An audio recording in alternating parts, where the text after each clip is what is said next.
సభకు నమస్కారం, అందరికీ స్వాగతం.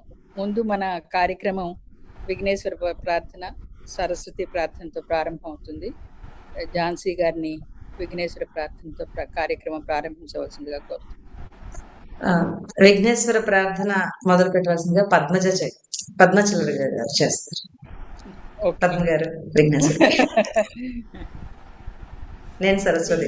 విఘ్నేశ్వర నమో నమో, జగద్రక్షక నమో నమో, జయ విఘ్నేశ్వర నమో నమో, జగద్రక్షక నమో నమో, మూషిక వాహన నమో నమో, మునిజన వందిత నమో నమో, మూషిక వాహన నమో నమో, మునిజన వందిత నమో నమో, విద్యాదాయక నమో నమో, విఘ్న విదారక నమో నమో, విద్యాదాయక నమో నమో, విఘ్న విదారక నమో నమో, జయ విఘ్నేశ్వర నమో నమో, జగద్రక్షక నమో నమో, గౌరీ ప్రియసుత నమో నమో, గంగానందన నమో నమో, గౌరీ ప్రియసుత నమో నమో, గంగానందన నమో నమో, గాన వినోద నమో నమో, గణపతి దేవా నమో నమో, గాన వినోద నమో నమో, గణపతి దేవా నమో నమో, జయ విఘ్నేశ్వర నమో నమో, జగద్రక్షక నమో నమో, జయ విఘ్నేశ్వర నమో నమో, జగద్రక్షక నమో నమో. బాగుంది పద్మ గారు. ఇది సచ్చిదానంద ఇదా మీ స్వీయ రచన? ఎవరిది? లేదు, ఎవరో రాస్తే వరుస కట్టాను నేను, ట్యూన్ కట్టాను. అదే అనుకున్నాను. మీ ఇది కనిపిస్తోంది, మీ బ్రాండ్ ఐడెంటిఫై చేశాను నేను. మీ స్వీయ రచన లేకపోతే ఏదైనా భజన తీసుకుని మీరు స్వరపరిచారా అని అనుకున్నాను. తీసుకుని స్వరపరిచాను అనమాట కొంచెం. బాగుందమ్మా, చాలా ధన్యవాదాలు, అభినందనలు. ఎప్పుడు మీరు మీ సొంతది మాకు రుచి చూపిస్తూ ఉంటారు, మీ ప్రయత్నం అది సంతోషం. తర్వాత సరస్వతి వాణి సరస్వతి వాగ్దేవి, వీణాధారిణి పాలయ మాం, వాణి సరస్వతి వాగ్దేవి, వీణాధారిణి పాలయ మాం, వేదశాస్త్ర పరిపాలిని దేవి, విద్యారూపిణి పాలయ మాం, భగవతి భారతి గీర్వాణి, పన్నగవేణి పాలయ మాం, భగవతి భారతి గీర్వాణి, పన్నగవేణి పాలయ మాం, ముక్తిదాయిని మోక్షప్రదాయిని పుస్తకపాణి పాలయ మాం, ముక్తిదాయిని మోక్షప్రదాయిని పుస్తకపాణి పాలయ మాం, వాణి సరస్వతి వాగ్దేవి, వీణాధారిణి పాలయ మాం.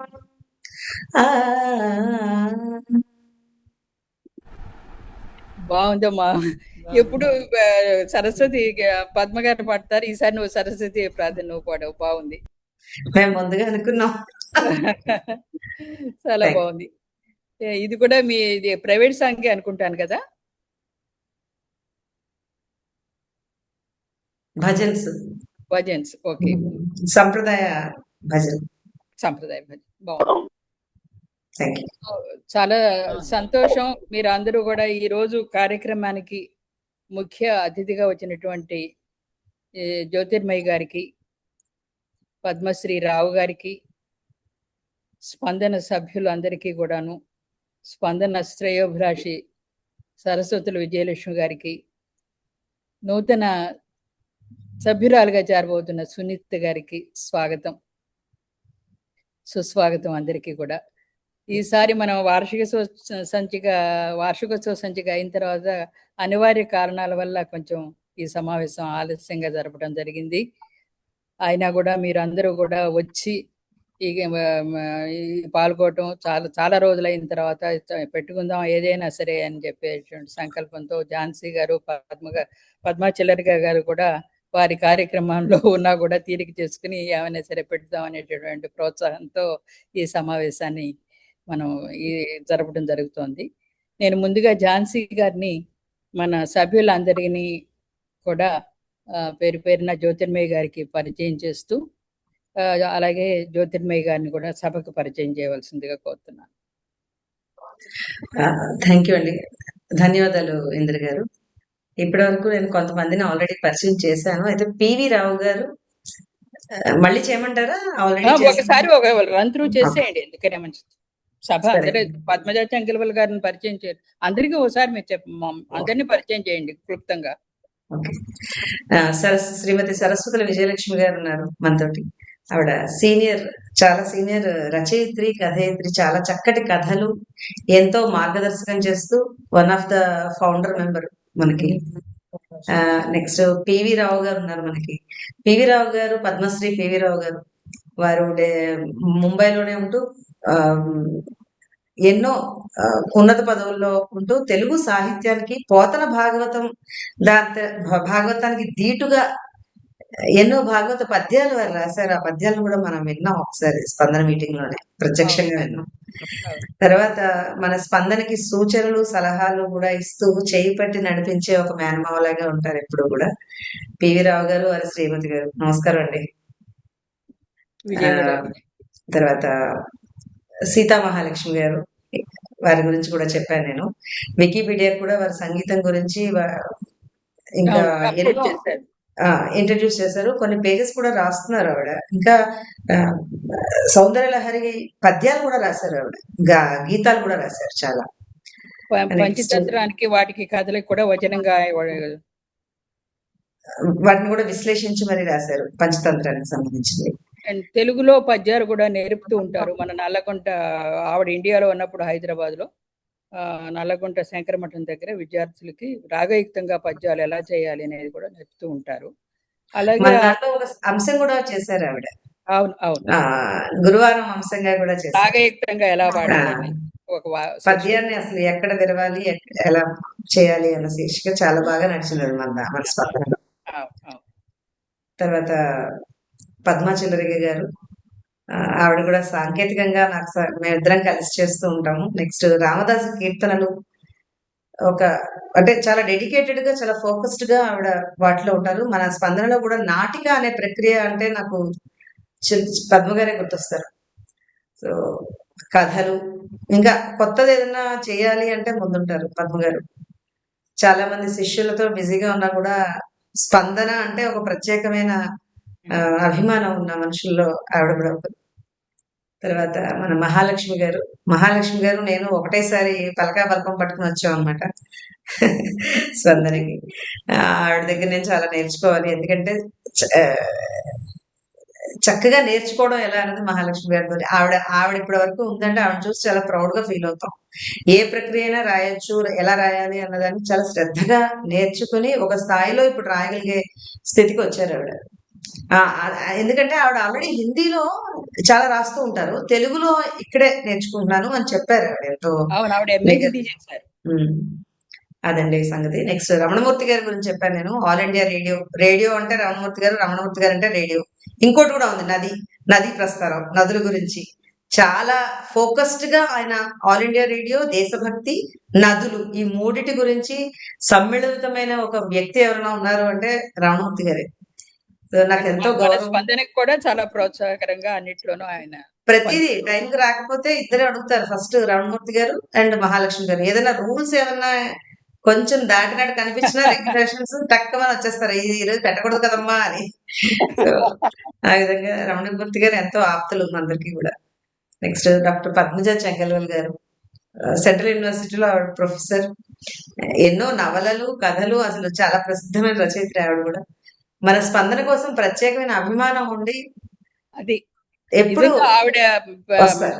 పిహెచ్డి ఆవిడ సైన్స్ లో సబ్జెక్ట్ కెమిస్ట్రీలో చేసినా కూడా ఆవిడ తెలుగు సాహిత్యం మీద ఆవిడకు ఉండేటటువంటి మమకారం అనేది చాలా నేను గమనిస్తూ ఉంటాను. ఎందుకంటే సామెతలు కానివ్వండి, సాహితీ క్విజ్ కానివ్వండి, పద్యాలు కానివ్వండి, గజల్ కానివ్వండి, గజల్స్ కూడా ఆవిడ చాలా బాగా రాస్తున్నారు, పంపిస్తున్నారు. అలాగే ఏమాత్రం అవకాశం ఉన్నా కూడా మన స్పందనని కూడా వదిలిపెట్టకుండా మన స్పందనలో కూడా స్పందిస్తూ నిజంగా చాలా అండదండగా ఉంటారు మన స్పందనకి. నమస్కారం అమ్మ పద్మజ గారు. నమస్తే పద్మజ గారు.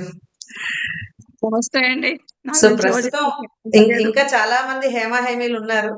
ప్రస్తుతానికి వీరందరూ మనతో ఉన్నారు. ఇప్పుడు సభలో ఉన్న వారందరికీ పరిచయం అయింది. తర్వాత వచ్చిన వారిని పరిచయం చేస్తాం. ఇప్పుడు మనం జ్యోతిర్మయి గారిని, ఈనాటి మన వక్త శ్రీమతి గుండావజ్జుల జ్యోతిర్మయి, సీనియర్ జర్నలిస్ట్.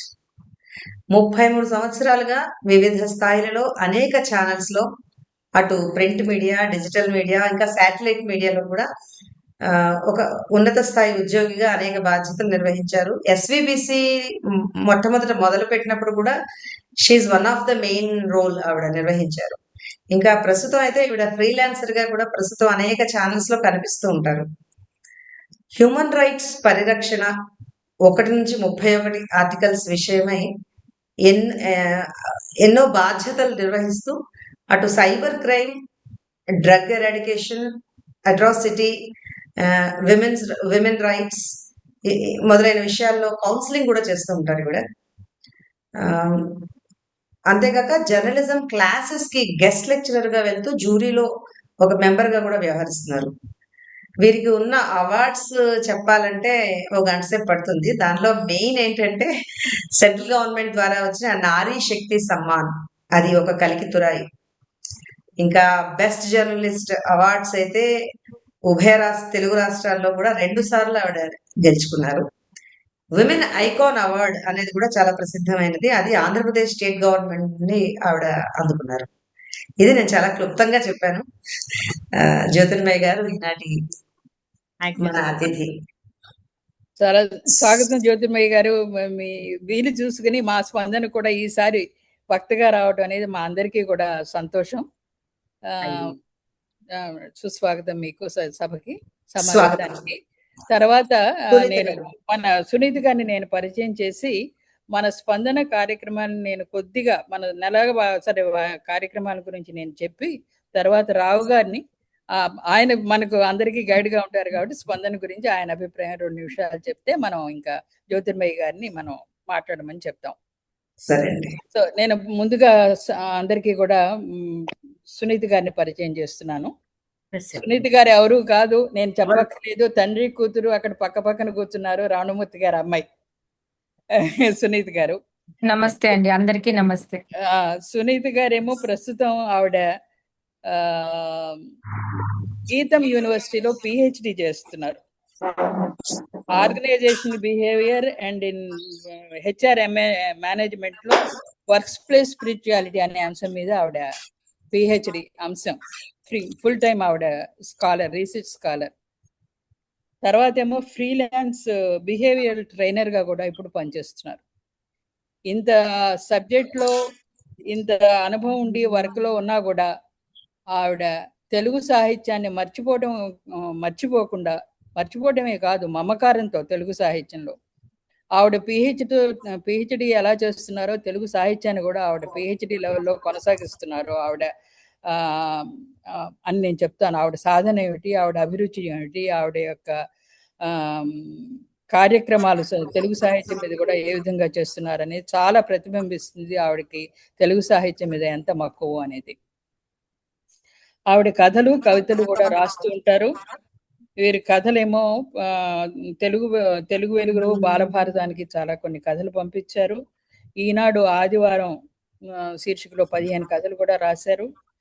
తర్వాత వివిధ సాహితీ వేదికలకి, మాధ్యమాల ద్వారా తెలుగు, ఆంగ్ల పుస్తకాలకు కూడా ఈవిడ పుస్తక సమీక్ష చేశారు. ఆవిడకి తెలుగు సాహిత్యం మీద ఎంత అభిమానం ఉందో, పుస్తక సమీక్ష చేయటం అంటే ఒక పని కాదు. దాన్ని అర్థం చేసుకుని డైజెస్ట్ చేసుకున్న తర్వాతే మనం సమీక్ష చేయగలుగుతాం. సో ఆవిడ పట్టుదల, ఆవిడ యొక్క మమకారం తెలుగు సాహిత్యం మీద దీనివల్ల తెలుస్తూ ఉంటుంది. అంతేకాకుండా ఈవిడ అర్థం చెప్పే కథలు అని ఒక యూట్యూబ్ ఛానల్ పేరు పెట్టి చిన్నపిల్లలకి రామాయణం, పంచతంత్రం మొదలగు నీతి కథలు కూడా చెప్పేవారు. చిత్రలేఖనం, పుస్తక పఠనం వీరి యొక్క హాబీలు అనమాట. సో ఆవిడ నేను అడగంగానే కాదనకుండా తప్పకుండా వస్తాను అని చెప్పారు. అంటాం ఫుల్ టైం స్టూడెంట్స్, ఇంత ఫ్రీలాన్స్ ట్రైనర్గా ఉంటూ ఇన్ని కమిట్మెంట్స్ ఉంటూ కూడా మన స్పందన కుటుంబంలోకి నేను వస్తానమ్మా అని అంటే నాకు చాలా సంతోషంగా ఉంది. స్పందన సునీతకి స్వాగతం. చాలా ధన్యవాదాలు ఇందిర గారు. నమస్తే. చాలా చాలా ధన్యవాదాలండి. అదే నేను అడ్మైర్ అమ్మా, ఇవాళ వర్కింగ్ డే అయినా కూడా సెలవు తీసుకుని కార్యక్రమానికి వస్తానని చెప్పావు. ఎన్ని కమిట్మెంట్స్ ఉన్నా కూడా మా కుటుంబంలో ధన్యవాదాలండి. నాన్నగారి ద్వారా నేను మీ మ్యాగజైన్ కూడా ఎవ్రీ ఇయర్ వస్తూ ఉంటుంది కదా, అందులో కూడా నేను చదువుతూ ఉంటాను. అందులో వచ్చే ఆర్టికల్స్ అన్ని కూడా చాలా బాగుంటున్నాయి. అదే యాక్టివిటీస్ అన్ని కూడా నాన్నగారి ద్వారా అన్ని తెలుసుకున్నాను. చాలా నచ్చింది యాక్చువల్ గా మీ గ్రూప్ కూడా.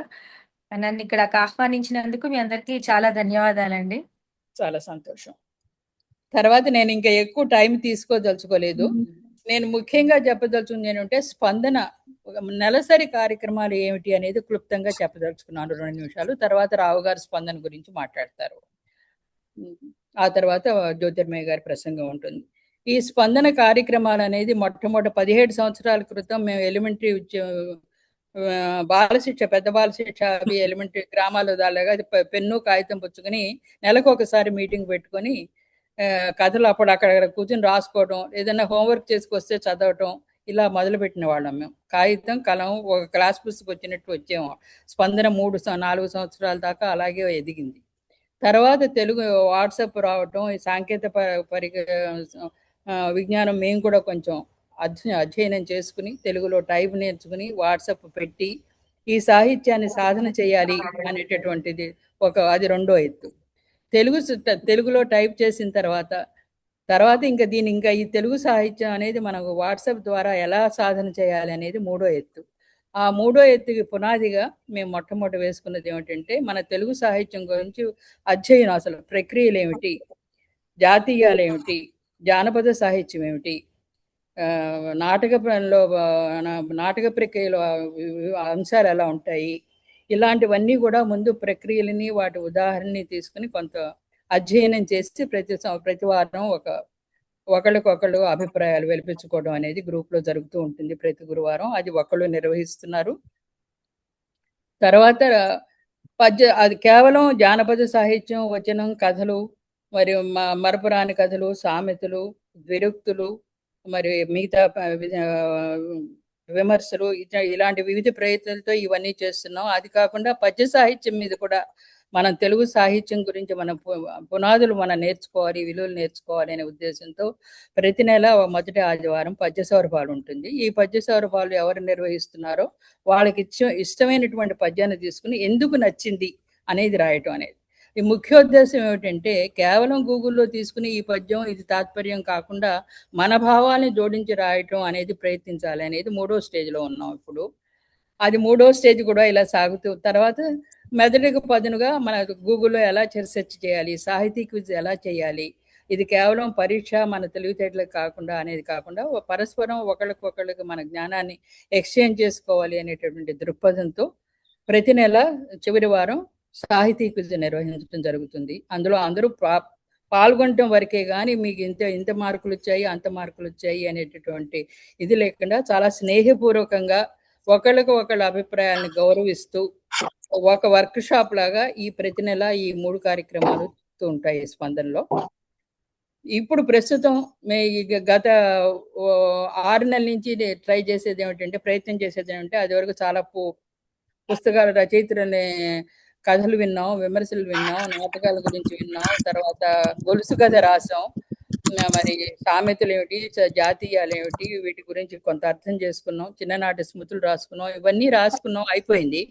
ఆ పాతవన్నీ ఇప్పుడు ఆ పాత విలువలన్నీ మనం మనసులో పెట్టుకుని ఈ మారిపోయే సమాజానికి ఈ వ్యావహారికంగా ఇప్పుడు అనేక మీడియాలు వచ్చాయి. వీటన్నిటికీ కూడా తగ్గట్టుగా మనం ఏ విధంగా మలచి ఈ రోజుకు సందర్భంగా ఉండేటువంటి ఈ సాంకేతిక పరిజ్ఞానం కానీ మన జీవన విధానాన్ని దృష్టిలో పెట్టుకుని కొత్త సామెతలు రాయటం కానీ కొత్త విధంగా మన మూలాల్లో ఉన్నటువంటి విలువలు తీసుకుని ఈ సమాజానికి అలర్ట్ చేయాలి అనేటువంటి సాధనలో ప్రయత్నం చేయాలి అనే సంకల్పంతో 6 నెలల నుంచి చేస్తున్నాం. సభ్యులందరూ కూడా నేను చెప్పింది ఏకీభవిస్తారని అనుకుంటున్నాం. మనం ఇలాగే చేస్తున్నారని మీరు కూడా అనుకుంటారని నేను అనుకుంటున్నాను.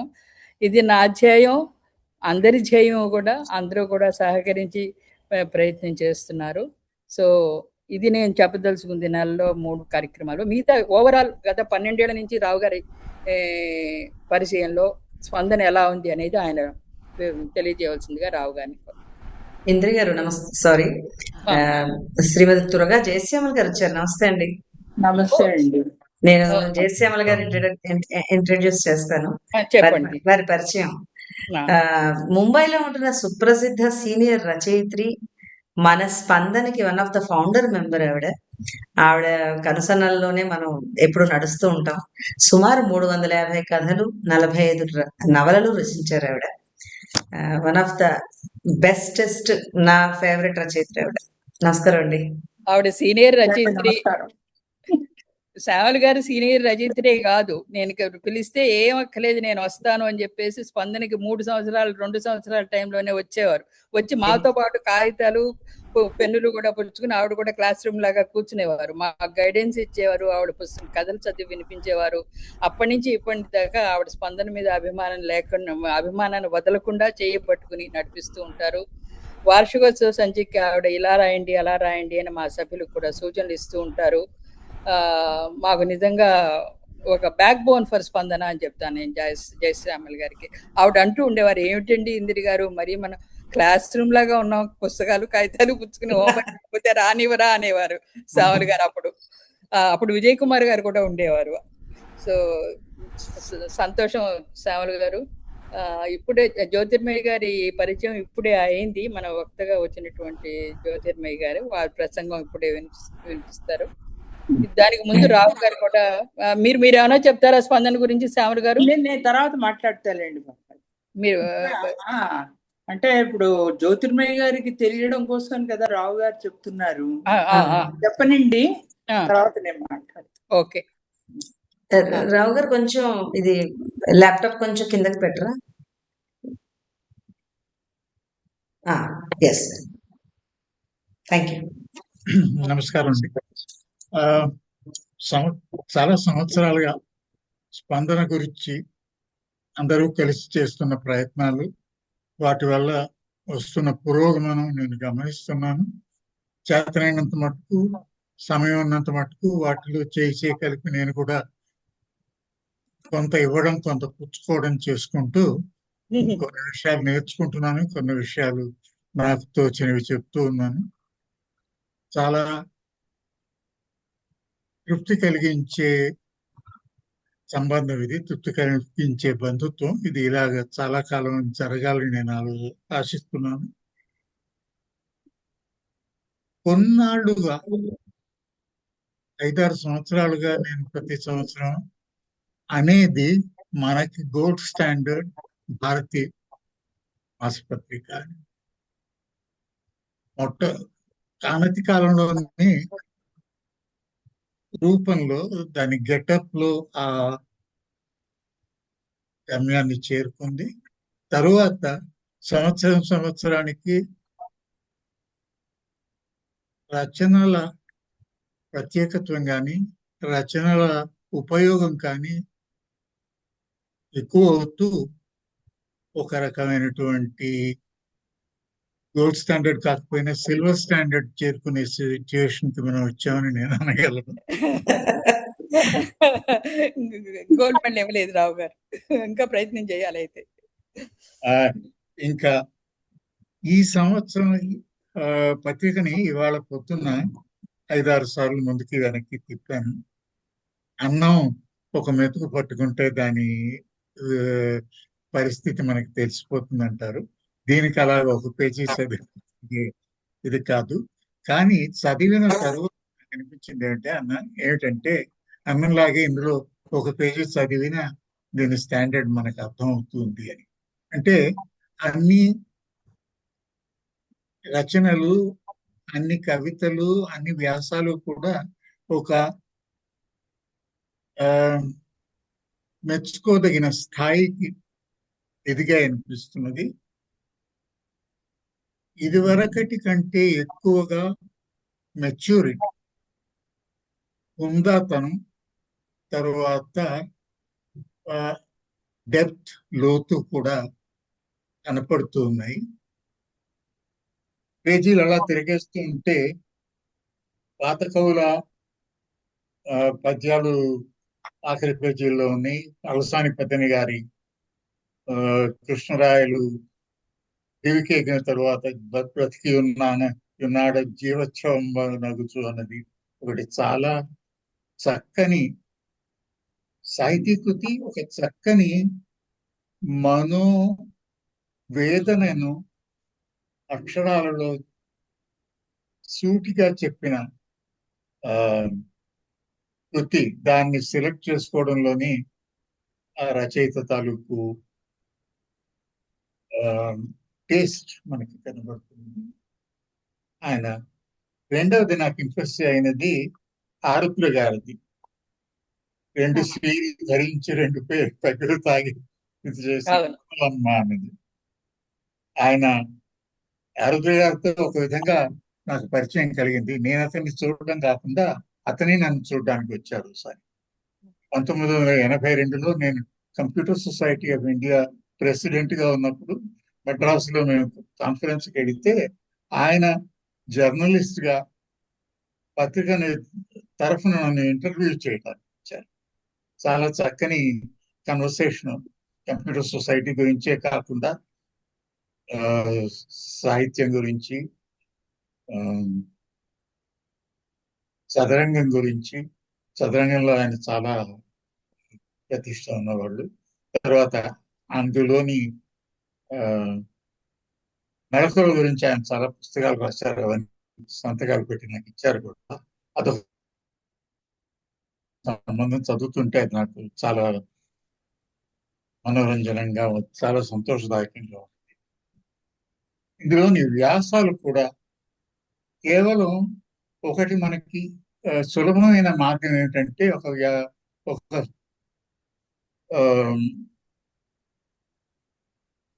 ఒక సబ్జెక్ట్ మనం ఎంచుకున్న తర్వాత గూగుల్ చూస్తే 16 విధాలైనటువంటి విమర్శలు, 16 విధాలైనటువంటి సమాచారాలు తిరుగుతాయి. అవన్నీ మనం ఒక బ్లెండర్ లో పెట్టి తిప్పి తర్వాత వడబోసుకొస్తే ఒక రకమైనటువంటి సమీక్ష అవుతుంది, ఒక రకమైన వ్యాసం అవుతుంది. కానీ అలా చేస్తే పెద్ద కష్టం లేకుండా ఇది జరిగింది అని అట్లీస్ట్ కొందరైనా తెలుసుకోగలుగుతారు. నాకు అలాంటివి ఇందులో అంతగా కనిపించలేదు. రాసిన వాళ్ళు అది చదివి అర్థం చేసుకొని అందులోని లోతులకు వెళ్ళి వాటి ప్రత్యేకతను మనకి కొద్ది మాటలలో పరిచయం చేయటానికి చక్కని ప్రయత్నాన్ని చేశారు అనేది క్లియర్గా ఉంది. అందుకని ఎక్కువ మాటలు చెప్పి చాలా సమయం తీసుకోకుండా నేను చెప్పింది ఏమిటంటే మెచ్యూరిటీ, హుందాతనం, లోతు, విస్తరణ, ఏరియా ఆఫ్ కవరేజ్ ఇవన్నీ పెరుగుతున్నాయి. క్వాలిటీ చాలా చక్కగా ఉంది. ఇంకొంచెం ప్రయత్నం చేసి క్వాలిటీ ప్రతి సంవత్సరం స్టాగ్నేషన్ కాకుండా ఇంకా ముందుకి వెళదా ఉన్నటువంటి ప్రయత్నం మనకందరికీ ఉన్నట్టయితే కొద్ది సమయంలోనే 2-3 ఏళ్లలో నా నమ్మకం ఏంటంటే ఇది భారతేనా అనిపించేటటువంటి అభిప్రాయాన్ని చదివే వాళ్ళకి కలుగజేయటంలో మనకి కష్టం ఉండదు అని. అంచేత ముందుకు వెళుతున్నాం, ఇంకా ముందుకు వెళ్ళాలి. ఆయన ఆరుద్ర గారి మామగారు ఇది చేస్తూ పదండి ముందుకు పదండి, పోదాం పైకి అంటూ ముగిస్తున్నాం. ధన్యవాదాలు రావు గారు. గుర్తు పెట్టుకుంటాం. మళ్ళీ మా ప్రయత్నం కొనసాగిస్తాం. మీరు ఇచ్చినటువంటి అభిప్రాయాలన్నీ దృష్టిలో పెట్టుకుని. ధన్యవాదాలు. ఝాన్సీ విష్ణుప్రియ గారు అంటున్నారు. విష్ణుప్రియ గారిని పరిచయం చేస్తే మన జ్యోతిర్మయ్య గారిని మాట్లాడమందాం. విష్ణుప్రియని పరిచయం చేస్తే. విష్ణుప్రియ గారు రావాలి కొంచెం వీడియోలోకి. ఓకే, లేదు, నేను ఆవిడ పరిచయం చేస్తాను. విష్ణుప్రియ వీడియో రావట్లేదా? ఒక్క నిమిషం అండి, ఒక్క నిమిషం వస్తాను. Okay.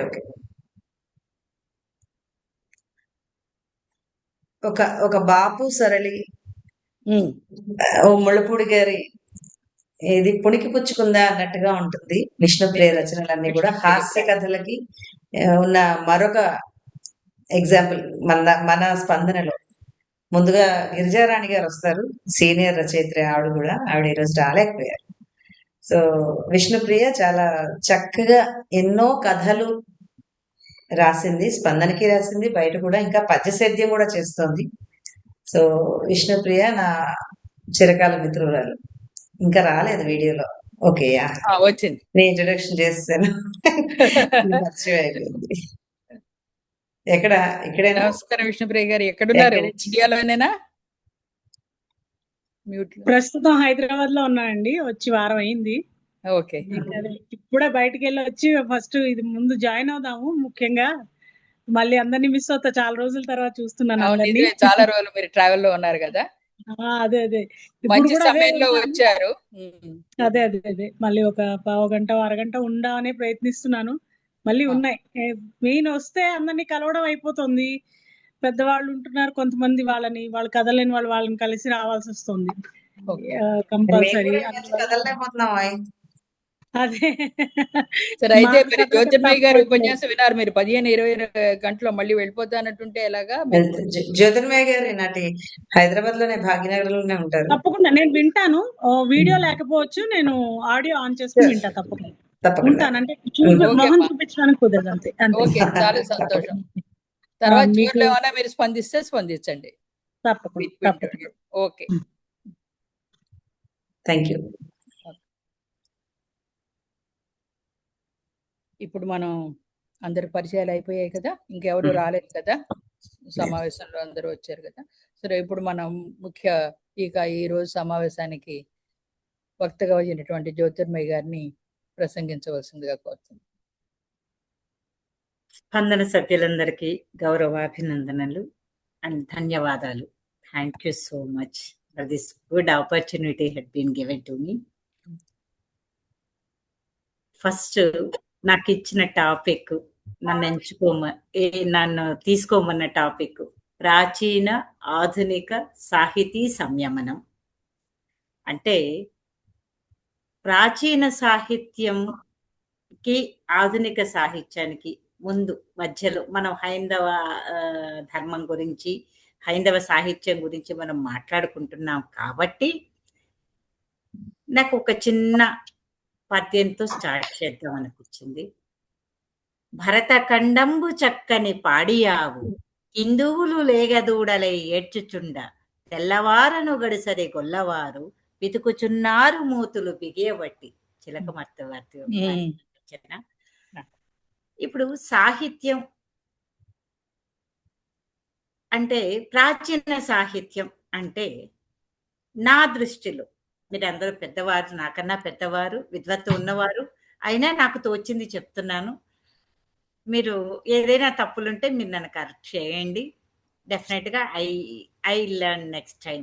I mould my self according to your this platform. సాహిత్యం అంటే, ప్రాచీన సాహిత్యం అంటే దీనికి కొన్ని వేల సంవత్సరాల చరిత్ర ఉంది. దాదాపు 11వ శతాబ్దం నుంచి మనం వింటూ ఉన్నాము. యాజ్ పర్ మై నాలెడ్జ్, ప్రాచీన సాహిత్యం అనేది చెట్టు, ఒక భూమి మీద ఒక చెట్టు ఉంటే ఆ చెట్టుకు ఉండే వేళ్ళు ప్రాచీన సాహిత్యం. దాని నుంచి వచ్చిన పూలు, కాయలు, రెమ్మలు, ఆకులు, ఇవన్నీ ఆధునిక సాహిత్యం అని నేను భావిస్తున్నాను. అంటే సాహిత్యం యొక్క అంటే మనము ఆధునిక సాహిత్యం మాట్లాడుకునేటప్పుడు కూడా ప్రాచీన సాహిత్యం గురించి నేర్చుకోకుండా ఆధునిక సాహిత్యంలో ముందడుగు వేయలేము. అది నేర్చుకుంటేనే ఇది నేర్చుకోగలము. సో దీని సందర్భంగా ఒక చిన్న కథ, ఒక 10 సెకండ్స్లో. ఒక తాతగారు అడిగారు, ఒక తాతగారిని మనవడు అడిగాడు, అదే ఎందుకు ఎప్పుడు మీరు పాత పుస్తకాలు పట్టుకొని చదువుకుంటుంటారు, మీకు ఇంకా వేరే కొత్తవి చేయాలని ఏం లేదా అంటే, నాన్న ఒక భవనం కట్టాలి, ఒక ఇల్లు కట్టాలి అంటే పునాదులు బాగా స్ట్రాంగ్ గా ఉండాలి. సో పునాదులు స్ట్రాంగ్ గా ఉండాలి. అలాగే మనము ఏదైనా ఒక కొత్తదనంగా ఆధునికంగా ఆలోచించాలి, ముందడుగు వెయ్యాలి అంటే దాని పునాది పాత సాహిత్యంలోనే ఉంది కన్నా అని చెప్పారు. సో దాన్ని నేను నమ్ముతూ మీ ముందుకు తీసుకొస్తున్నాను. ఇప్పుడు ఫస్ట్ కవిత్రయము తెలిసిందే కదా, నన్నయ్య, తిక్కన, ఎర్రాప్రగడ వారు కవిత్రయము వాల్మీకి రామాయణంతో స్టార్ట్ చేశారు. తర్వాత వీరందరూ పూర్తి చేశారు. తర్వాత శృంగార నైషధం, శ్రీనాథుల వారిని చూసాము. చాలా చాలా పెద్దవారు, విద్వత్తు ఉన్న వారిని అందరినీ మనము ప్రాచీన సాహిత్యంలో చూస్తున్నాము, చూసాము, చూస్తూనే ఉన్నాము. వాళ్ళు మనకి మార్గనిర్దేశం చేస్తున్నారు. ఆధునిక సాహిత్యంలో ఇప్పుడు కట్టమంచి రామలింగారెడ్డి గారి గురువు గారు వెంకటరాయ శాస్త్రి గారు, ఆయన ఫస్ట్ మొట్టమొదట అంటే నేనేమన్నారంటే ఒక డిసెప్ట్ పెట్టారనమాట. ఆయన లేదు, ప్రాచీన సాహిత్యమే ఉండాలి, ఆధునిక సాహిత్యము ఆ పోకడల్లో పోకూడదు అని ఒక ప్రతిపాదన తీసుకొచ్చారు. ఆయనకు ప్రథమంగా ఆంధ్ర యూనివర్సిటీలో ఉండగా ఆయనకి మొట్టమొదటి కళాప్రపూర్ణ అవార్డు ఆయనకి ఇవ్వడం జరిగింది. సో ఆ తర్వాత దాదాపు ఒక డెకేడ్ పాటు ఎవరికి 12 సంవత్సరాల పాటు ఎవరికి అవార్డు కూడా ప్రకటించలేదు. అంతటి విద్వత్తు ఉన్న వెంకటరాయ శాస్త్రి గారు. ఆయన ఆ వెంకటరాయ శాస్త్రి వారు ఉన్నప్పుడు గురజాడ అప్పారావు గారు ఆయన ఒక డిసెప్ట్ లెటర్ పెట్టారు. అంటే లేదు, గ్రాంధిక భాషలో ఉండేది అందరికీ చేరడం, పామరులు కూడా అర్థమయ్యే భాషలో చేరడము, దేశమంటే మట్టి కాదోయ్ మనుషులో అని. అంటే ఇంత చిన్నగా అంటే జనాల్లోకి వెళ్ళిపోతుంది. ఎవరికి దానికి ఏబిసిడిలో లేకపోతే 10th క్లాసో లేకపోతే డిగ్రీనో లేకపోతే తెలుగు సాహిత్యమో లిటరేచరో ఏమో చదవాల్సిన అవసరం లేదు, చాలా ఈజీగా జనాల్లోకి ఎక్కిపోతుంది. ఇలాంటి వ్యావహారిక భాషలో వచన కవిత్వం కానీ, నవలలు కానీ, పద కవితలు కానీ ఏదైనా సరే ఇలా ఉంటే బాగుంటుంది అని ఆయన ఒక లెటర్ ఇచ్చారు. అది డిసెప్షన్ అండ్ డిసెప్ట్ లెటర్ అంటారు. సో అప్పటి నుంచి ఇంతకుముందు ఈ ఆధునిక సాహిత్యం అనేది దాదాపు 19వ శతాబ్దం నుంచి వచ్చిందని అనుకోవచ్చు. ప్రాచీనం 11, ఆధునికం 19. ఈ 19వ శతాబ్దం వచ్చేసరికి గిడుగు రామూర్తి వారు కానీ, కందుకూరి వీరేశలింగం పంతులు వారు కానీ, తర్వాత వీళ్ళందరూ వచ్చారు. ఈ దీంట్లో నాకు any audible, am I audible? yes, వినిపిస్తోందండి. Okay okay, thank you. ఇక్కడ గుర్రం జాషువా గారు నాకు చాలా నచ్చిన కవి. ఆయన ఒక రాజుగారు ఆయనని పిలిచి, నా మీద ఒక కావ్యం రాయండి, మీకు ఇన్ని దినాములు ఇస్తాము, మీరు ఎంత రీసెర్చ్ అయినా చేయండి, చేసి మంచిగా ఒక కావ్యం రాసి ఇవ్వండి అని చెప్పి అడిగిన నేపథ్యంలో ఆయన తన కుటుంబాన్ని, తన యొక్క జీవన శైలిని మొత్తం మార్చుకొని అష్ట కష్టాలు పడి ఆ రాజుగారి గురించి ఆ సామ్రాజ్యం అంతా తిరిగి చుట్టుపక్కల తిరిగి వివరాలు సేకరించి ఆయన గురించి, ఆయన మీద ఒక అద్భుతమైన సాహిత్యం, అద్భుతమైన కావ్యం రాసి ఆయనకి ఇచ్చారు. అప్పుడు ఇన్ని సంవత్సరాలు కష్టపడి ఆయనకు ఒక సాహిత్యం, ఒక కావ్యం అంటే భావితరాల వారికి ఆ మహారాజు గురించి తెలియజేసే విధంగా ఒక కావ్యం రచిస్తే, ఆ రచన నేను కేక్ తయారు చేశాను, ఎంత బాగా వచ్చిందో చూడండి, స్పాంజీగా. ఇది వచ్చేసి పంచామృతం కేక్. చేసుకోవడం చాలా అంటే సారీ, క్షమించండి. ఓకే. అప్పుడు ఆయన చాలా బాధపడ్డారు. ఆయనకి దినాంలు ఇవ్వడం మర్చిపోయారన్నమాట. ఆయనకి అంటే కనీస జీతభత్యం కూడా ఇవ్వలేదు. బహుమతులు పక్కన పెట్టండి. అసలాయన కుటుంబాన్నే పక్కన పెట్టేసి ఆయన అంత అద్భుతమైన కావ్యాన్ని రచించి ఇస్తే మహారాజుకి, ఆ మహారాజు గారు కనీసం ఓకే బావుంది అని చెప్పేసి పంపించేశారు. ఒక దినాం కూడా ఇవ్వలేదు. అప్పుడు గుర్రం జాషువా గారు లిటరల్‌గా చాలా ఈవెన్ అన్నపానీయాలకు కూడా లేనటువంటి పరిస్థితుల్లో ఆయన ఒక పద్యం చెప్పారు. ముత్యముల కిక్కయైన సంద్రమున పెక్కుమారల మున్కలు వేసినాడ భాగ్యహీనుడ ముత్యంబు పడయనైతి వనతి నను మింగ నోరు విచ్చినది తుదకు. అంటే ముత్యాలు సముద్రంలో ముత్యాలు దొరుకుతాయని చెప్పేసి ఆశపడిపోయి నేను సముద్రంలో చాలా సార్లు మునిగి తేలాను. నాకు ముత్యాలు దొరక్కపోగా సముద్రమే నన్ను మింగ చూసింది. అంటే రాజుగారే నాకు అన్యాయం చేశారు అని చెప్పడం ఆయన ఉద్దేశం. అంటే సాహిత్యానికి కావలసిన పాండిత్యం అది మామూలు మనుషులకి పాండిత్యం కాదండి. అది సరస్వతీదేవి కటాక్షం ఉండాలి పాండిత్యం అవ్వాలంటే. రాజుల గారు అక్కడ సింహాసనం మీద కూర్చొని ఆయన రాయమని చెప్పారు, నీకింత ఇస్తామని చెప్పారు. దానికి ఆశపడచ్చు. ఎందుకంటే మన కష్టం వృధా పోకూడదు. మనం ఒక మంచి రచన అందిస్తే, మంచి సాహిత్యం అందిస్తే, మంచి కావ్యం అందిస్తే మహారాజు గారు మన తరం మన కుటుంబాన్ని బాగా చూసుకుంటారు అనే ఆశతో చేసిన సాహిత్యానికి అన్యాయం చేసిన రాజు మీద ఇది చెప్పారు. ఇది నాకు చాలా నచ్చింది. నేను అనేక ప్లాట్ఫామ్స్ లో ఇది యూజ్ చేసుకుంటూ ఉంటాను, క్షమించాలి. Then come to the point. ఆధునిక సాహిత్యంలో ప్రాచీన సాహిత్యంలో మీరు మధ్యయుగ సాహిత్యం దగ్గర నుంచి వాల్మీకి రామాయణంతో స్టార్ట్ చేస్తే అనేక మంది రామాయణాలు రచించారు. వాల్మీకి రామాయణాన్ని బేస్ చేసుకొని చాలా మంది రామాయణాలు, భాస్కర రామాయణం ఇంకా రాస్తూనే ఉన్నారు. బిహారీ గారు కూడా రాశారు ఈ మధ్యనే. చాలా మంది అది బేస్ చేసుకొని రాశారు. ధర్మాన్ని ఎలా అంటే కృతయుగం, త్రేతాయుగం, ద్వాపరయుగం, కలియుగం. అంటే కృతయుగంలో ధర్మం 4 పార్లు నడిచింది, త్రేతాయుగంలో 3 పాదాలు, ద్వాపరయుగంలో 2 పాదాలు, కలియుగంలో కుంటిగా నడుస్తోంది అని మనం చెప్పుకుంటూ ఉంటాం. ఈ నేపథ్యంలో ప్రాచీన సాహిత్యం గురించి శ్రీనాథుల వారి గురించి తెలిసింది. ఆయన చమక్కులు, ఆయన శృంగార నైషధం, తర్వాత ఇవన్నీ చాలా. ఇప్పుడు ఆధునిక సాహిత్యంలోకి వచ్చేసరికి 19వ శతాబ్దం నుంచి మారిపోయింది. అంటే టెక్నాలజీ అనేది ముందుకొచ్చింది. టెక్నాలజీ ముందుకొచ్చిన తర్వాత దాని యొక్క పుస్తకం పట్టే వాళ్ళే తగ్గిపోయారు. నేను ఈ రోజు కూడా మీ ముందు మాట్లాడుతుంటే పేపరు పెన్ను పెట్టుకుందే నేను చెయ్యను. నేను ఎంత టెక్నాలజీ నేర్చుకున్నా నాకు ఆ పేపరు పెన్ను కావాల్సిందే. ఆ డేటు ఆ ఓం శ్రీమాత్రే నమఃతోనే స్టార్ట్ చేస్తాను ఏది రాసినా కానీ. మా వారు కొంచెం అరుస్తుంటారు, ఎన్ని టెక్నాలజీ ఉంది, నువ్వు అన్ని టైప్ చేసుకుంటావు. Then again you are using the same thing. Paper pen పెట్టుకుంటే ఇప్పుడు పేపర్ ఎవరు రాస్తున్నారు?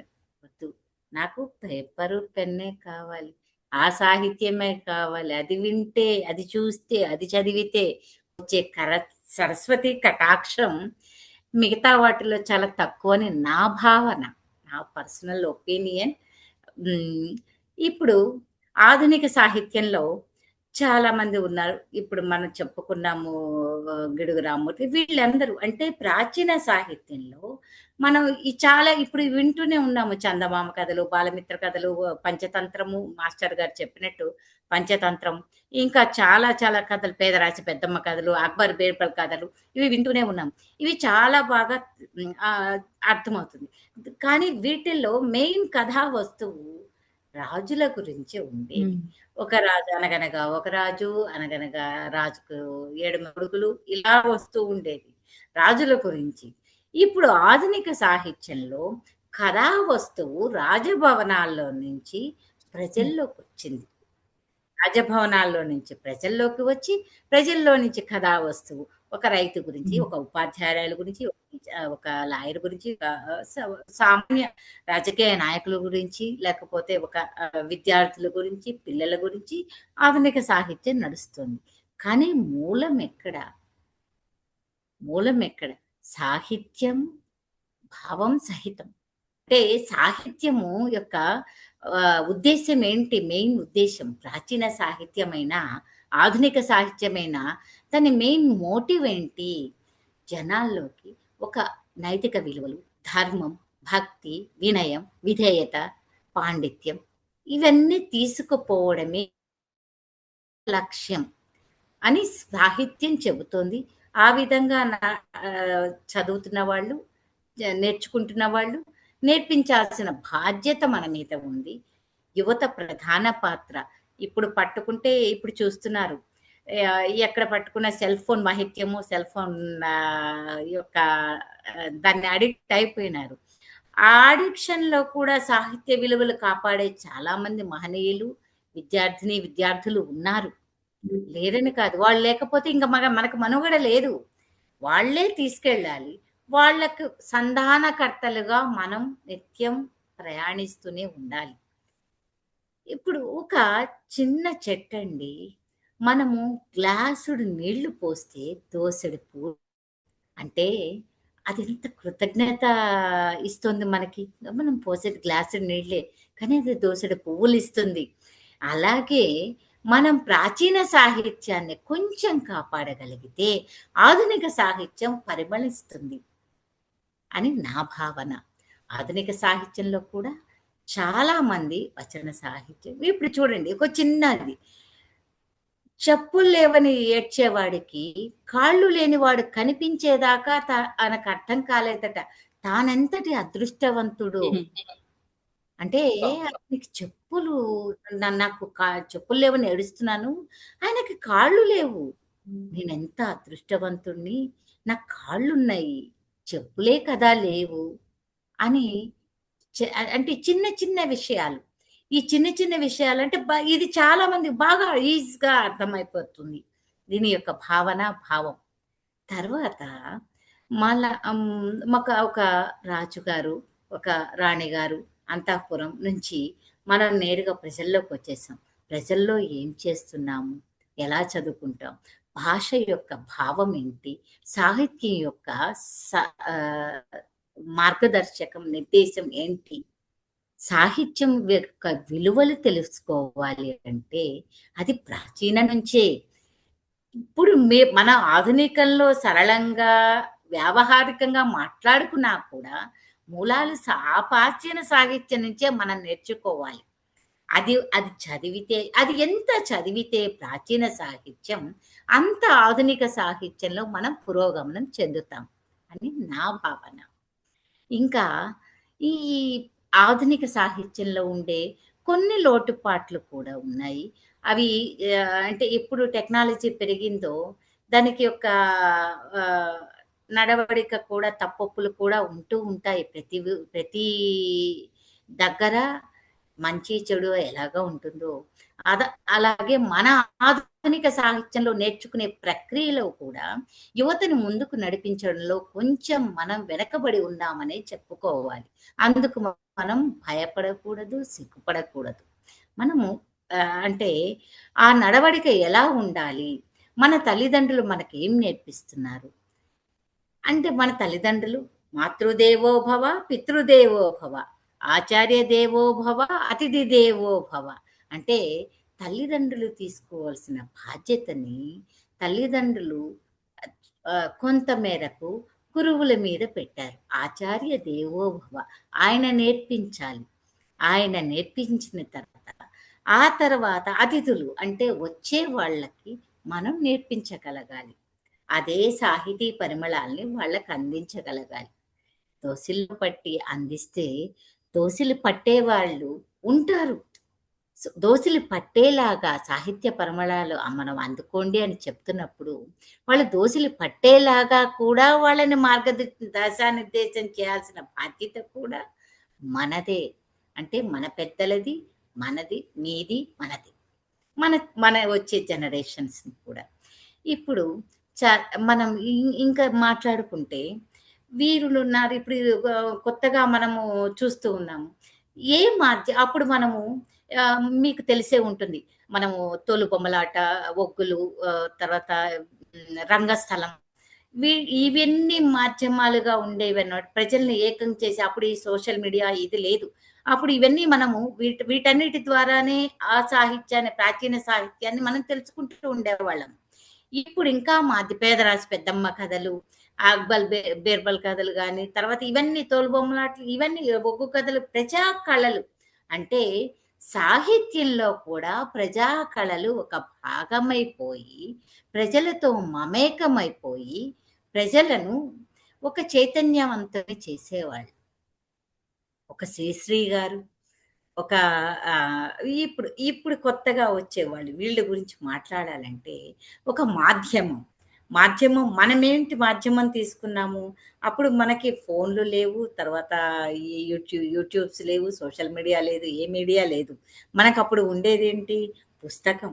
పుస్తకం పట్టి, పుస్తకాన్ని కంఠస్థ పట్టి, మనకు కొంచెం గురువుల దగ్గర, తల్లిదండ్రుల దగ్గర, పెద్దవారి దగ్గర నేర్చుకునేవాళ్ళం. ఇప్పుడు మాధ్యమం ఇంకా అందుబాటులోకి వచ్చిన తర్వాత సినిమా మాధ్యమం, టెలివిజన్ మాధ్యమం, మీడియా మాధ్యమం అనేది ప్రధానంగా విస్తరిస్తున్నాయి.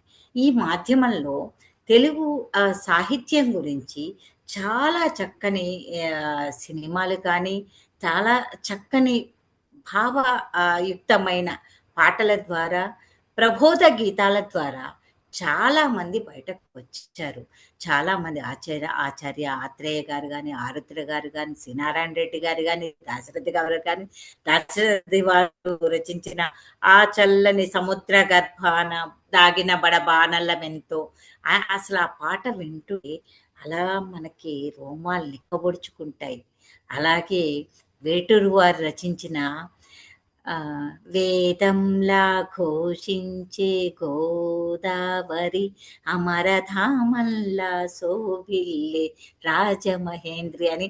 నాకు పాట రాదు, క్షమించాలి, మీ చెవులేమన్నా రక్తాలు కారుతుంటే. నాకు మాట మాత్రమే వచ్చు, పాట రాదు, బట్ చెప్పడం కోసం చెప్తున్నాను. సో అలా మనం అంటే పాటల ద్వారా అంటే జనాలకు ఎంత బాగా ఎక్కిపోతుంది ఇలాంటి ప్రబోధ గీతాలు. కృష్ణ శాస్త్రి కవితల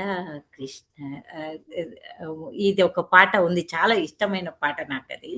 తర్వాత మళ్ళా తేట తెనుగుల తెలుగువారి వెలుగుల, ఇలాంటి పాటలు, ప్రబోధ గీతాలు.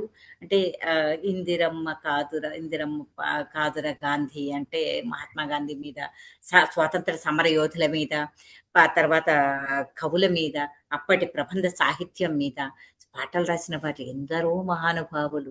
వాళ్ళందరికీ వందనాలు, శిరసా వందనాలు. ఈ ఆధునిక సాహిత్యంలో, ఈ సినిమా మాధ్యమంలో, అమ్మా క్షమించాలి, లేదండి, ఏదో డిస్టర్బెన్స్, సారీ. ఝాన్సీ గారు మ్యూట్ చేయాలి మీరు. Sorry, technical problem. పర్లేదు, నో ఇష్యూస్. సో ఇలాంటి సాహిత్యంలో మనం ప్రాచీన సాహిత్యాన్ని ఇలాంటి ఇన్ని మాధ్యమాలు వచ్చేసాయి కాబట్టి, అంటే ఇందులో ఒక ప్రమాదము ఉంది, ప్రమోదము ఉంది. మనం ముందు ప్రమోదం గురించే మాట్లాడుకున్నాం, ప్రమాదం గురించి అవసరం లేదు, దాన్ని పక్కన పెట్టేద్దాం. ఈ ప్రమోదం ఏదైతే మనకైతే ఎంత అవకాశం ఉంది అంటే, ఇన్ని ప్లాట్ఫామ్స్. ఈరోజు నేను ఇక్కడ ఆంధ్రప్రదేశ్, తెలంగాణలో సోమాజిగూడలో కూర్చుని, ముంబైలో ఉన్న ఇందిరమ్మ గారితో, తర్వాత ఓవర్సీస్లో ఉన్న కొంతమందితో, ఇంకా చాలా మంది పెద్దవారు చాలా చోట్ల ఉన్నారు, వారందరితో నేను ఇక్కడ కూర్చొని మాట్లాడగలుగుతున్నాను అంటే, ఇది ఆధునిక యుగంలో, ఈ ఆధునిక యుగంలో ఈ సాహిత్య సంపద, సాహిత్య స్పందన గురించి మీతో ముచ్చటిస్తున్నాను అంటే టెక్నాలజీ వల్లనే సాధ్యమైంది. లేదంటే నేను ఉత్తరం రాసి మీకు పోస్ట్ చేసి, అది మీకు చేరి, అది దాన్ని మీరు 4 ఉత్తరాల్లో మీరు 4 సార్లు చదివి తర్వాత నాకు బదులు ఇవ్వటానికి తీసుకునే టైము ఇప్పుడు క్షణాల మీద మనం జూమ్ మీటింగ్లో కలుసుకున్నాము, పరస్పరంగా మనం మాట్లాడుకుంటున్నాము. అంటే ఎంత అభివృద్ధి చెందింది టెక్నాలజీ.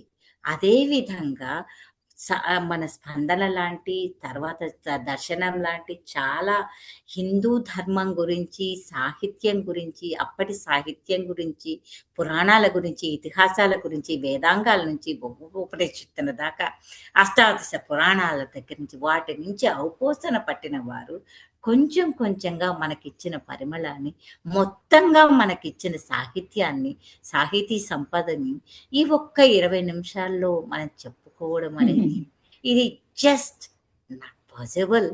కానీ నా ఉద్దేశం, నేను మిమ్మల్ని అందరినీ కలిసే భాగ్యం నాకు దొరుకుతుంది కదా, నేను ఎందుకు వదులుకోవాలి అనే చిన్న స్వార్థం మిమ్మల్ని కలుసుకోవడంలో నేర్చుకునే స్వార్థం. ఆధునిక యుగంలో అందరూ మనం ఇప్పుడు ఆధునిక యుగంలో కూడా చాలా బాగా మాధ్యమాల గురించి మంచి మంచి సినిమాలు, విశ్వనాథ్ గారి సినిమాలు చూడండి, బాపు రమణ గారి సినిమాలు చూడండి, బాలచందర్ గారు, భారతీరాజా గారు, ఇక వీళ్ళ గురించి ఇక చెప్పనే అవసరం లేదు. ఇక మొత్తంగా మన మిగిలిన సాహితీవేత్తల గురించి అనేక మంది సాహితీవేత్తలు ముందుకొచ్చి చెప్తూ ఉన్నారు.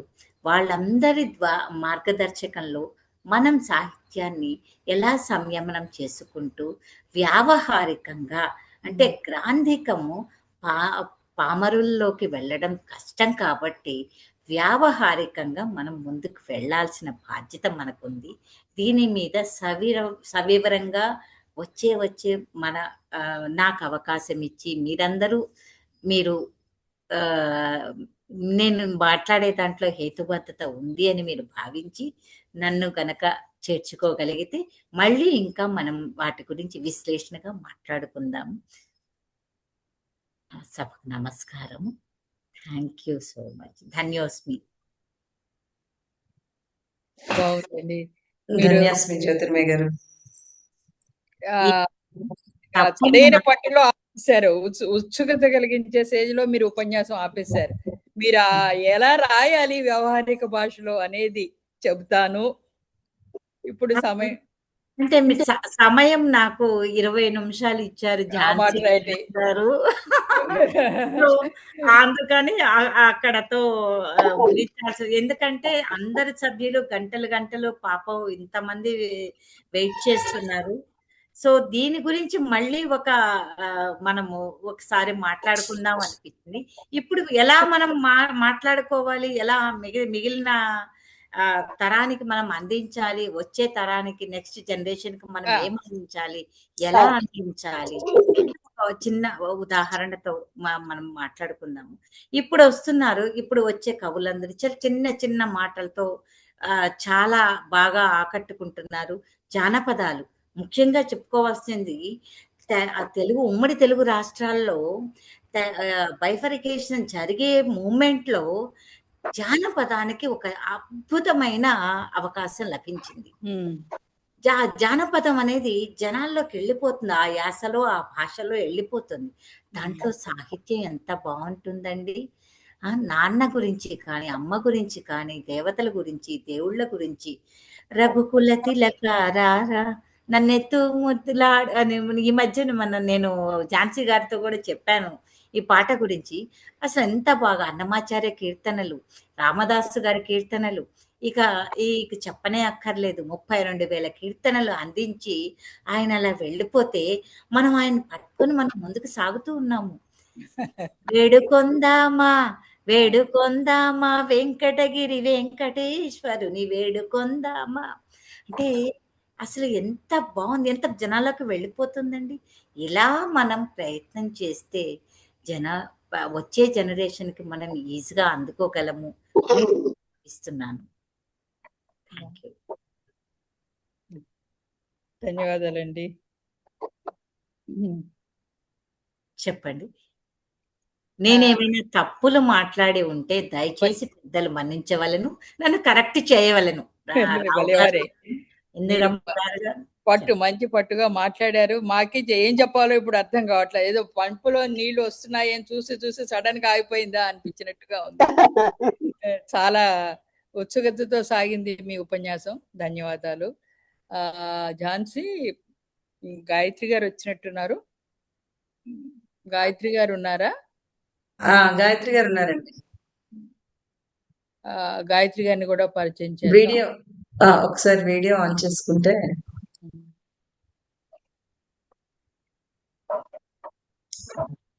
ఇంద్ర గారు పరిచయం చేస్తారు. నమస్కారం గాయత్రి గారు. లేదు, వీడియో లేదు, పర్వాలేదు, చెప్పండి, మీరు పరిచయం చేయండి ఆవిడకి ఏమన్నా. ఓకే, సో గాయత్రి గారు ఆలస్యంగా వస్తానని నాకు మెసేజ్ పెట్టారు. ఆవిడ గాయత్రి గారి గురించి నేను ప్రత్యేకంగా చెప్పవలసింది ఏమీ లేదు. ఆవిడ రోజు టీవీల్లో వస్తూ ఉంటారు. సుప్రసిద్ధ ఆయుర్వేద వైద్యురాలు, తర్వాత సాహితీ, చిత్రలేఖనం అన్నిటిలోనూ ఆవిడ అన్ని కళల్లోనూ ఉన్నారు. నేను ప్రత్యేకంగా చెప్పవలసి లేదు. అనేక మాధ్యమాల్లో కూడా మీరంతా చూస్తూ ఉంటారు.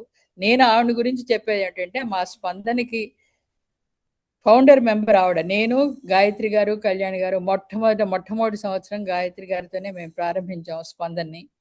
ఆ రోజు నుంచి ఈ రోజు కూడా ఆవిడ స్పందన వదిలిపెట్టకుండా పట్టుకుని తీసుకొస్తున్నారు. చాలా సంతోషం సార్ గాయత్రి గారు, మీరు వీలు తీసుకుని వచ్చారు. ఆలస్యం అయినా కూడా పాపం ఎన్నిక పనుల్లో ఉన్నారో, చాలా సంతోషం. లేట్ అయిపోయింది, అందరూ కొంచెం ఎక్స్క్యూజ్ చేయాలి. ముందు ఇంకొక మీటింగ్ ఉందన్నమాట మాది ఆయుర్వేదిక్. అదే అవగానే నేను ఇందులో జాయిన్ అయ్యాను. వచ్చారు, సంతోషం. సమావేశం బట్ ఇప్పుడే జ్యోతిర్మయి గారి ఉపన్యాసం ముగిసింది. బట్ జ్యోతిర్మయి గారిని విన్నాను నేను. జ్యోతిర్మయి గారు ఈవిడ మా ఫౌండర్ మెంబర్ గాయత్రి గారు అండి, డాక్టర్ గాయత్రి దేవి. నేను ప్రత్యేకంగా చెప్పక్కల, మీరు రోజు టీవీలో చూస్తూనే ఉంటారు ఈవిడ్ని.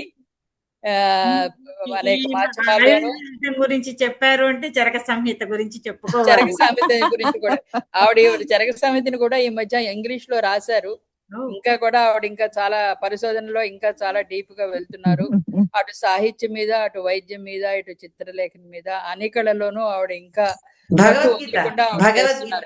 భగవద్గీత అన్నిటిలోనూ, ఆధ్యాత్మికతలోనూ, అన్ని రంగాల్లోనూ ఆవిడ కృషి ప్రశంసనీయమైంది. మా స్పందనకి కూడా ఆవిడ ఫౌండర్ మెంబరు. జ్యోతిర్మయి గారమ్మ గాయత్రి గారు. తర్వాత మన ఈరోజు నూతన సభ్యురాలుగా వచ్చినటువంటి సునీతను కూడా గాయత్రి గారికి పరిచయం చేస్తాను. రావణమూర్తి గారి అమ్మాయి గాయత్రి గారు, సునీత. ఈ రోజు మన స్పందన కుటుంబంలోకి అడుగు పెట్టారు ఈవిడ.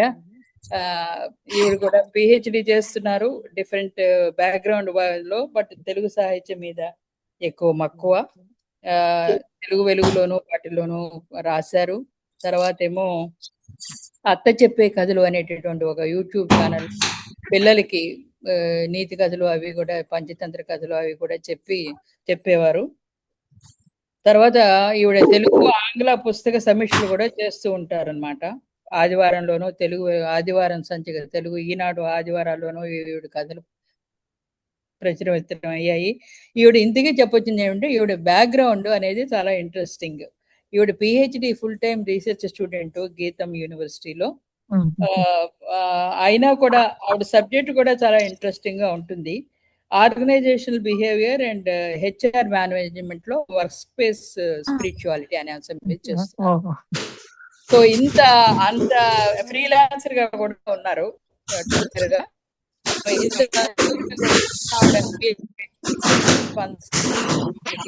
చూస్తున్నారు. ఆవిడ కూడా చేయి కూడా మనకు అని చెప్పి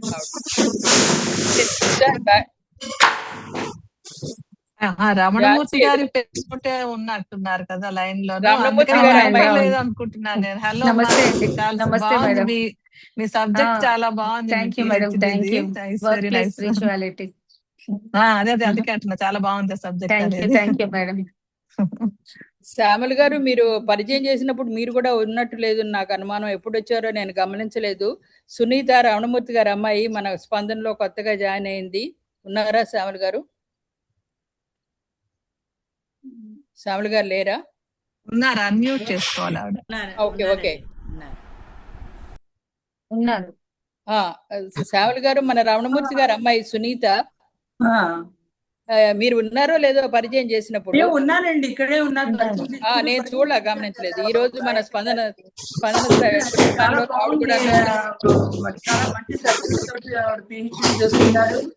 ఏదో కొత్తగా వింటున్నాం అన్ని, ఇలా బాగుంది తెలుసుకున్నందుకు. ధన్యవాదాలు. నేను అదే సునీత గారు అంటే కొంచెం ఇంకెవరా అని ఆలోచిస్తున్నాను అదే నేను అదే ఆవిడ సునీత గారు అని అనద్దు అంది, అందుకే నేను అభినందనలు ఆశీర్వచనాలు చెప్తున్నా. సునీత అనే చెప్తాను. ఆయన వారసత్వాన్ని నన్ను కూడా జ్యోతిర్మయ్య అని పలకరించండి. జ్యోతిర్మయ్య గారు ఈవిడ మన గారు వద్దమ్మా, అమ్మ జ్యోతిర్మయ్యి. జయశ్యామల గారు బొంబాయిలో స్థిరపడ్డటువంటి సుప్రసిద్ధ తెలుగు రచయిత్రండి. ఇప్పుడు మాకు బొంబాయిలో ఉన్నారు వాళ్ళు. ఆవిడ మాకు చాలా సుకృతం చేసుకున్నామని అనిపిస్తూ ఉంటుంది అనమాట. ఇంత పెద్ద రచయిత్రి మాకు అందుబాటులో ఉండి చాలా స్నేహపూర్వకంగా ఆవిడ వచ్చి మాకు సలహాలు అవి ఇస్తూ ఉంటారు. ఆవిడ కూడా చాలా నవలలు, కథలు చాలా రాశారు, 100లో రాశారు, నవలలు కూడా రాశారు. సో ఆవిడ కూడా జ్యోతిర్మయ్య గారికి జయశ్యామల గారిని కూడా నేను పరిచయం చేశాను. జయశ్యామల గారు మీరు ఏమైనా మాట్లాడితే ఇప్పుడు మాట్లాడండి ప్లీజ్. అంటే అదే నేను ఆవిడ చాలా బాగా మాట్లాడారు జ్యోతిర్మయ్య గారు. అంటే అప్పటి మన తరాల ముందర సాహిత్యం గురించి, ఇప్పటి సాహిత్యం గురించి కూడా ఆవిడ కవర్ చేశారు, బాగా మాట్లాడారు. నేను కూడా అసలు ఒక పాయింట్ ఆఫ్ వ్యూలో నేను కూడా అదే చెప్దామని అనుకున్నాను అనమాట. ఏంటంటే ఇప్పుడు మనకి ఏంటంటే మనం చిన్నప్పటి నుంచి కూడా ఈ పురాణాలు, ఈ నన్నయ్య తిక్కనలు, మహాభారతాలు, రామాయణాలు అన్నీ మనం చిన్నప్పటి నుంచి చదువుకుంటూ వస్తున్నాం. మన వాళ్ళు మనకి చెప్పారు, చదువుతూ వస్తున్నాం. వాళ్ళ గురించి మనకి అంటే అంత పెద్ద నాలెడ్జ్ ఉండకపోవచ్చు కానీ తెలుసు మామూలుగా. వాళ్ళ గురించి కథలు అలాగ వింటున్నాం, అప్పటి నుంచి చెప్తున్నారు పెద్దవాళ్ళు, వింటున్నాం. ఎన్నో సినిమాల్లో కూడా రకరకాలుగా కథలుగా తీయడం వల్ల అవి కూడా చూస్తాం మనం. బాగుంది.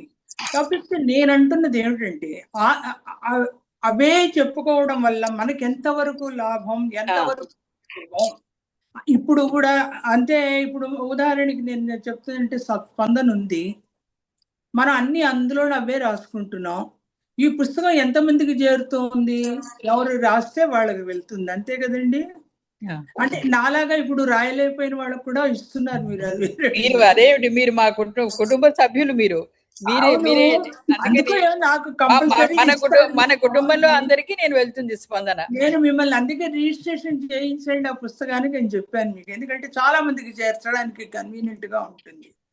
తర్వాత నేను అంటుంది ఏంటంటే మనం పుక్కిటి పురాణాలు అని కాదు కానీ చెప్పిందే చెప్పినట్టుగా ఏదో నన్నయ్య గురించే మాట్లాడుకుని అందరం, ఎర్రని గురించే మాట్లాడుకుని అందరం, రామాయణం గురించే చెప్పుకుని అందరం, అవి మన మనసుల్లోనూ శరీరాల్లో జీర్ణించిపోయాయి ఆ పురాణాలన్నీ కూడా. మనకి కొత్తగా ఇంకేమన్నా చెప్పగలమా? తర్వాత వాళ్ళ గురించి చెప్పాలి కదా నేను అంటున్నది. ఇప్పుడు జనరేషన్ అయిపోయాక ఇంకా నెక్స్ట్ జనరేషన్ లో కూడా చాలా మంది చాలా బాగా రాస్తున్న వాళ్ళు ఉన్నారు, ఇప్పుడు రాస్తున్న వాళ్ళు కూడా చాలా మంది ఉన్నారండి.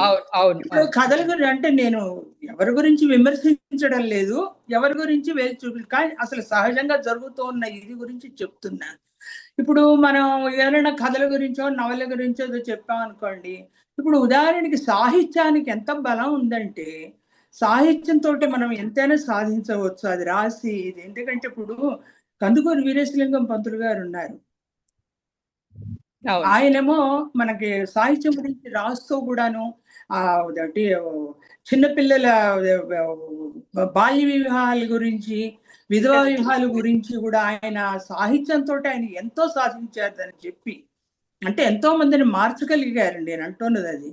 అలాగే మన గురజాడ అప్పారావు గారు ఆ సాహిత్యం కదా పుత్తడి బొమ్మ, పూర్ణమ్మ గురించి రాసి అది ఎంతమందికి మన చిన్నప్పటి నుంచి వింటున్నాం. అంటే అది తప్పు, అంటే అంత ముసలాడికి ఇంత చిన్నపిల్లని తీసుకెళ్ళి ఇవ్వడం అనేది తప్పు అని మనకి సాహిత్యంతో తెలిసిపోతుంది కదా అక్కడ.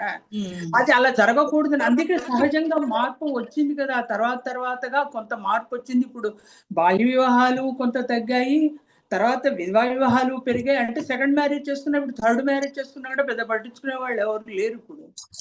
నాకు తెలిసి ఈ రోజుల్లో 3-4 పెళ్లిళ్ళు చేసుకుంటున్న వాళ్ళు కూడా ఉన్నారు, ఒకళ్ళు కాకపోతే వాళ్ళు కాదనుకుంటా. అంతే, దాన్ని ఎవరో పెద్ద అది సరేలే వాడికి అవసరం చేసుకున్నారు అనుకుంటున్నాం మనం. అది పెద్ద పాయింట్ అవుట్ గా మనం చూడటం లేదు, దాన్ని ఏదో వింతగా అనుకోవడం లేదు మనం. ఎందుకంటే సమాజం అంత మారింది ఇప్పుడు. అంటే ఒకప్పుడు వాళ్ళ సాహిత్యంతో సమాజంలో మార్పు తెచ్చారు. అందువల్ల నేనంటుంది ఏంటంటే తర్వాత వచ్చిన వాళ్ళ గురించి కూడా మాట్లాడుకోవడం, చెప్పడం, వాళ్ళేం సాహిత్యం రాశారో దాని గురించి కూడా పరిచయం చేయడం అలాంటివి కూడా చాలా అవసరం అని నాకు అనిపిస్తోంది. అంటే ఇప్పుడు నంది తిమ్మన్ ఉన్నాడు, సరే పారిజాతాభరణం రాశారు, చదివాం, మనం చిన్నప్పటి నుంచి చదువుతున్నాం. అదే చదివి ఇంక ఏమిటి చేస్తాం? అది నేను అంటున్నది అది. దానివల్ల మనం ఏమిటి నేర్చుకోగలుగుతున్నాం, ఏం చేయగలుగుతున్నాం సొసైటీలో నేను అనుకుంటున్నది అది. అంటే ఇదేమి ఏదో వాళ్ళదేదో మాట్లాడకూడదు, చూడకూడదు, చెప్పకూడదని కాదు నా పాయింట్. మూలంలో ఉన్నటువంటి విలువలను తీసుకుని మనం వాటిని అంటే మన తరం వరకు మనకేమో ఈ వీళ్ళందరూ ఈ కవుల గురించి, పురాణాల గురించి అన్ని బాగా తెలుసు మనకి. ఎందుకంటే మన వాళ్ళు చిన్నప్పటి నుంచి ట్రైన్ చేశారు, చెప్పారు, చూస్తాం, అదే విన్నాము. మన పాటలు పాడుకునే ఇదిలో కూడా అవే ఉండేవి మనకి ఆ రోజుల్లో. అందువల్ల ఆ తర్వాత తరం వాళ్ళు కూడా ఏం చేశారు సొసైటీకి సాహిత్యంతో అని మనం కొత్త మంది కవుల్ని, రచయితల్ని తీసుకుని మాట్లాడితే, రాస్తే బాగుంటుందని. అంటే మీరు శ్రీశ్రీ గురించి రాశారు, మరి తర్వాత దేవులపల్లి కృష్ణశాస్త్రి గారి గురించి వచ్చాయి, బాగుంది. కానీ ఉదాహరణకి అడవి బాపిరాజు గారు ఉన్నారనుకోండి, ఆయన రాసిన నారాయణరావు, హిమబిందు లాంటివి చదివితే ఆ రోజుల్లో సమాజం ఎలా ఉంది ఏమిటనేది తెలియాలి. అలాగే ఇప్పుడు వస్తున్న సాహిత్యంలో ఇప్పుడున్న సమాజం ఎలా ఉంది అనేది ప్రతిబింబించాలి అనేది నా పాయింట్. ఇప్పుడు నేను మీకు శంకారావు అనే ఒక పుస్తకం ఇచ్చాను మీకు. అవునవును, మనం అందులో ఒక కథ అదే కదా ఉంది. అంటే వెళ్ళి బయట ప్రపంచానికి అంతటికి బోల్డెన్ నీతులు చెప్తూ ఉంటుంది ఆవిడ. అంటే మహిళా శాఖ ప్రోగ్రాముల గురించి వాటి గురించి చెప్తా, మీరు ఇలా ఉండాలి, మీరు ఇలా చెప్తా ఉంటే ఒక జర్నలిస్ట్ అడుగుతుంది, నువ్వు బాగానే ఉంది అన్నీ చెప్తున్నావు, నువ్వు బాగానే ఉంది ఇలాగానే, కానీ నీ భర్త రచనలు చేస్తాడు, కానీ ఒక రకమైన బాధ్యతాయుతంగా లేకుండా సమాజానికి చెడు చేసేలా రాస్తున్నాడు రచనలు, దానికి నువ్వేం చేస్తున్నావు అని అడుగుతుంది ఒక జర్నలిస్ట్. అడిగితే అప్పుడు ఆలోచించుకుంటుంది అన్నమాట. అవును, ఇప్పుడు మనం ఏంటంటే రాస్తున్న దాన్ని బట్టి మనం సమాజానికి చెడు చేయకుండా చేతనైనంత వరకు మనం ఏమన్నా మంచి చేయగలమా అనేది ఆలోచించుకోవాలి. ప్రతి ఒక్క రచయితకి ఒక సామాజిక బాధ్యత ఉంటుంది, ఉండాలి కూడా. నేను చదువుకున్నది అది, నేను రాసే ముందు నుంచి చదువుకున్నది అదండి నేను చెప్తున్నాను. ఇన్ని రచనలు చేసినా అంతకు ముందు నేను చదువుకున్న పెద్ద రచయితల్లో చెప్పిన పాయింట్ అది. అంటే మనం సమాజానికి ఇంకేం చేయలేకపోవచ్చు, కానీ చెడు మాత్రం చేయకూడదు మన రచనలతోటి అనేది మాత్రం ప్రతి రచయిత గ్రహించుకోవాలి ఒకటి. తర్వాత సామాజిక బాధ్యత రచయితకు ఉంది అని ఖచ్చితంగా నిర్ణయించుకోవాలి. అప్పుడు రచనలు చెయ్యండి, మీరు చెయ్యండి. సామాజిక బాధ్యత అంటే ఏదో ప్రతిదీ దాని గురించి రాయమని కాదు అక్కడ, కానీ అసలు సమాజం ఎలా వెడుతోంది, ఎటు వెడుతోంది, ఏం వెళ్తుంది, మన పాయింట్ ఆఫ్ వ్యూలో మనం ఏం చూడగలం, మనం ఏం రాయగలం, దానికి ఏమన్నా మనం సొల్యూషన్ చెప్పగలమా అని ఆలోచించుకుంటూ ఉండాలి. అంటే ఆలోచన ఉండాలి, రచయితకి బాగా ఆలోచిస్తూ ఉండాలి, అది ఒకటి కావాలండి. అలాగే ఇప్పుడు ఊరికేదో నేను ఇలాగే పాయింట్ ఆఫ్ వ్యూలో మాట్లాడినప్పుడు చెప్తే, ఆవిడ మన పద్మా జిల్లరి గారు రాశారు ఆ కథ ఉంది. అంటే ఏంటంటే ఎవరి సెల్ఫ్ డిసిప్లిన్ వాళ్ళకి రావాలండి.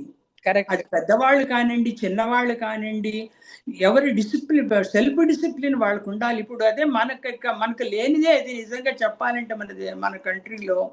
ఇప్పుడు ఉదాహరణకి అమెరికాలో ఉన్నారు, అందరూ చూసే ఉన్నారు, అందరూ అమెరికా వెళ్ళొచ్చిన వాళ్ళే కదండి. ఓ చిన్న పిల్లాడు, 2 ఏళ్ల పిల్లవాడు కూడా ఓ చాక్లెట్ తింటే ఆ పేపర్ తీసుకెళ్ళి అక్కడ ఎక్కడ ఉంటుంది వెతుక్కుని వెళ్ళి డస్ట్బిన్ లో పడేసి వస్తాడు. ఎందుకంటే వాడికి చిన్నప్పటి నుంచి అలవాటు చేస్తారు. క్షమించాలి అమ్మ, మధ్యలో మిమ్మల్ని ఇంటరప్ట్ చేస్తున్నందుకు. 133 కోట్ల మంది భారతీయులు ఉన్న చోట 33 కోట్ల మంది ఉండే అమెరికాతో పోల్చడము అనేది, అంటే అలా నా బిడ్డ కూడా అమెరికాలోనే ఉన్నాడు, చదువుతున్నాడు. జ్యోతిర్మయి గారు మాట్లాడుతున్నారు.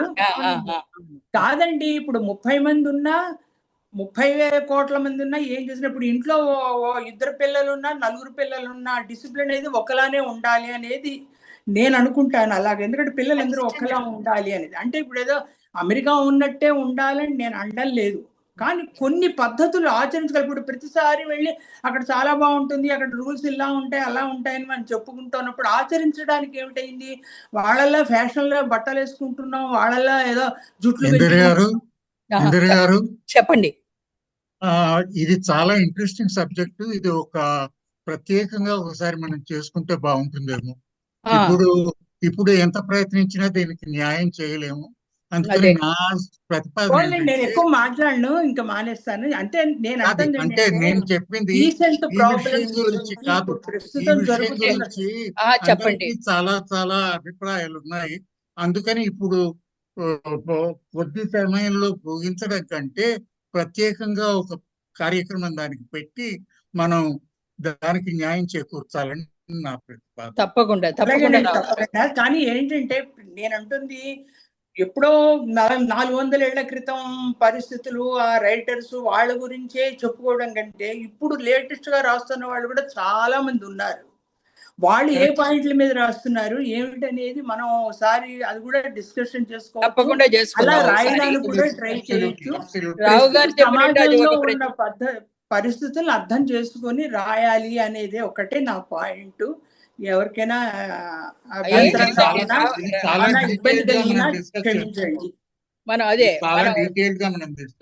ఇది మనం ఒక ప్రత్యేకంగా ఒక మీటింగ్ పెట్టుకుని ఈ అంశం మీద ఒక మీటింగ్ కేవలం దీని మీదే పెట్టుకుంటే బాగుంటుంది. అసలు సమాజానికి ఉపయోగపడని, ఈనాటి పరిస్థితులకు ఉపయోగపడని రచనలు అవసరమే లేదు. ఈ రోజుల్లో ఎవరు చదవరు, వాటి వల్ల ఉపయోగము లేదు. అవును, నేటి స్థితిగతులకు అనుకూలంగా చెయ్యాలి. ఒక సమాధానాన్ని ఇస్తూ కూడా ఉండాలి. ఆవిడ చెప్పినట్టుగా నేను ఏకీభవిస్తున్నాను. అది మనం ఒక ప్రత్యేకం పెట్టుకుని ఒక వర్క్ షాప్ లాగా ఇలా చేస్తే బాగుంటుంది, అలా చేస్తే బాగుంటుంది. మనం రాసిన గొలుసు కథ కూడా ఇంచుమించు జయశ్యామ గారు చెప్పినట్టుగా నడిచింది నాకు గుర్తున్నంత వరకు. లాస్ట్ ఇయర్ చేసి గొలుసు కథ ఎప్పుడో లాస్ట్ బట్ 1 అండి. రైట్. నమస్కారం.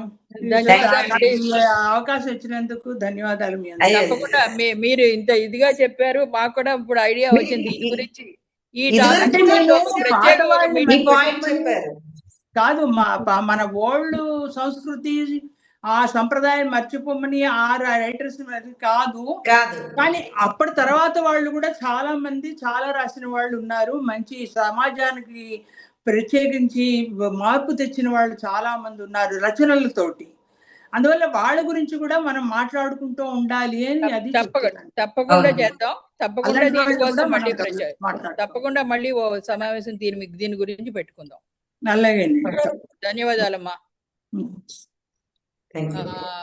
తర్వాత రావు గారు మీ అభిప్రాయం చెప్తారా? మన జ్యోతిర్మయి గారి ప్రసంగానికి మీ స్పందన. ఓకే. నా అభిమాన వచన రచయిత, వ్యావహారిక వచన రచయిత శ్రీపాద సుబ్రహ్మణ్య శాస్త్రి గారు. ఆయన రాసిన వడ్ల గింజలు అని చెప్పారు. అందులో ఒక ఎక్స్చేంజ్ నాకు ఇప్పుడు జ్ఞాపకం వచ్చింది. అంగిరాజు శంకరప్ప అంటాడు గారితో, అయ్యా మీరు నా ముందు మహాసముద్రమే పెట్టారు, పాల సముద్రమే, కానీ నా ముందు నా చేతిలో ఉన్నది ఒక చిన్న బుడ్డి చెంబు మాత్రమే అంటుంది. అలాగా ఇప్పుడు మన ప్రముఖ ఇవాళ ప్రత్యేక అతిథి గారు 10 గంటలు కూడా మాట్లాడగలిగిన సామర్థ్యము, ఇన్ఫర్మేషన్ ఆవిడ దగ్గర ఉన్నది. మన దురదృష్టం ఏమిటంటే మనం ఆవిడకి ఈ రోజు ఇవ్వగలిగినది 20 నిమిషాలు మాత్రమే. కానీ చేసేదేంటి? తరువాత శంకరప్ప అంటాడు, రాజుగారి నీకు కావాల్సింది కోరుకోండి అంటే చదరంగపు బోర్డులో మొదటి దీనిలో 1 గింజ, రెండో దానిలో 2, 4, 8, 16 అలా పెట్టి నాకు ఇవ్వండి. దివాన్ అంటాడు, ఏముంది తీసుకోవయ్యా అని. అది దివాన్ తరువాత దాన్ని గణించితే అది విజయనగరం కాదు, ప్రపంచకంలోనే ఉన్న ఇదే సరిపోతుంది. నేను ఇప్పుడు అటువంటి కోరిక కోరబోతున్నాను. చేత నా ఇదేంటంటే ఇప్పుడు ఇందాక నేను చెప్పినట్టుగానే మీ వాంగ్మయ సముద్రంలోని కొన్ని కొన్ని చెంబులు బాల్చీలు మాకు కలిగేటట్టుగా ఇంకా అది కొన్ని వీటిలో అవి మీరు ఇది చేయాలని. చెయ్యాలి. మాకు కూడా మీరు ఉండి సలహాలు ఇస్తే కూడా బాగుంటుంది. ఇంకా ఎవరిని అడుగుతున్నారమ్మా? రావు వివాహ గారు. ప్రత్యేక అమ్మమ్మ నమస్తే. నమస్తే మాస్టారు, నమస్తే. Thank you. నేను అంత తర్వాత నిజమత్తు, మీరు చాలా పెద్దవారు, చాలా బాగా ఒక చిన్న మాటలో చెప్పేశారు. ఇది ఇంకా కొంచెం నేను చెప్పవలసినవి ఉన్నాయి. అమ్మ చెప్పండి చెప్పండి మాస్టర్. ఒకటి, మీరు నన్నే కవిత్రయం, వేద వెంకటరాయ శాస్త్రి, గురజాడ ఇవన్నీ మాట్లాడారు. ఇక ముందు అవధాన కవిత్వం గురించి ఒకటి మీకు సజెస్ట్ చేస్తాను. ప్లీజ్. తర్వాత గుర్రం జాషువా, గబ్బిలం, మీరు గుర్రం జాషువా మాట్లాడారు, గబ్బిలం గురించి కొంచెం. తర్వాత కందుకూరి, ఆయన పేరు వచ్చింది కానీ ఆయన వచన రచన, పద్య రచన ఇవన్నీ చాలా చిరస్మరణీయమైనది. చిరస్మరణీయం.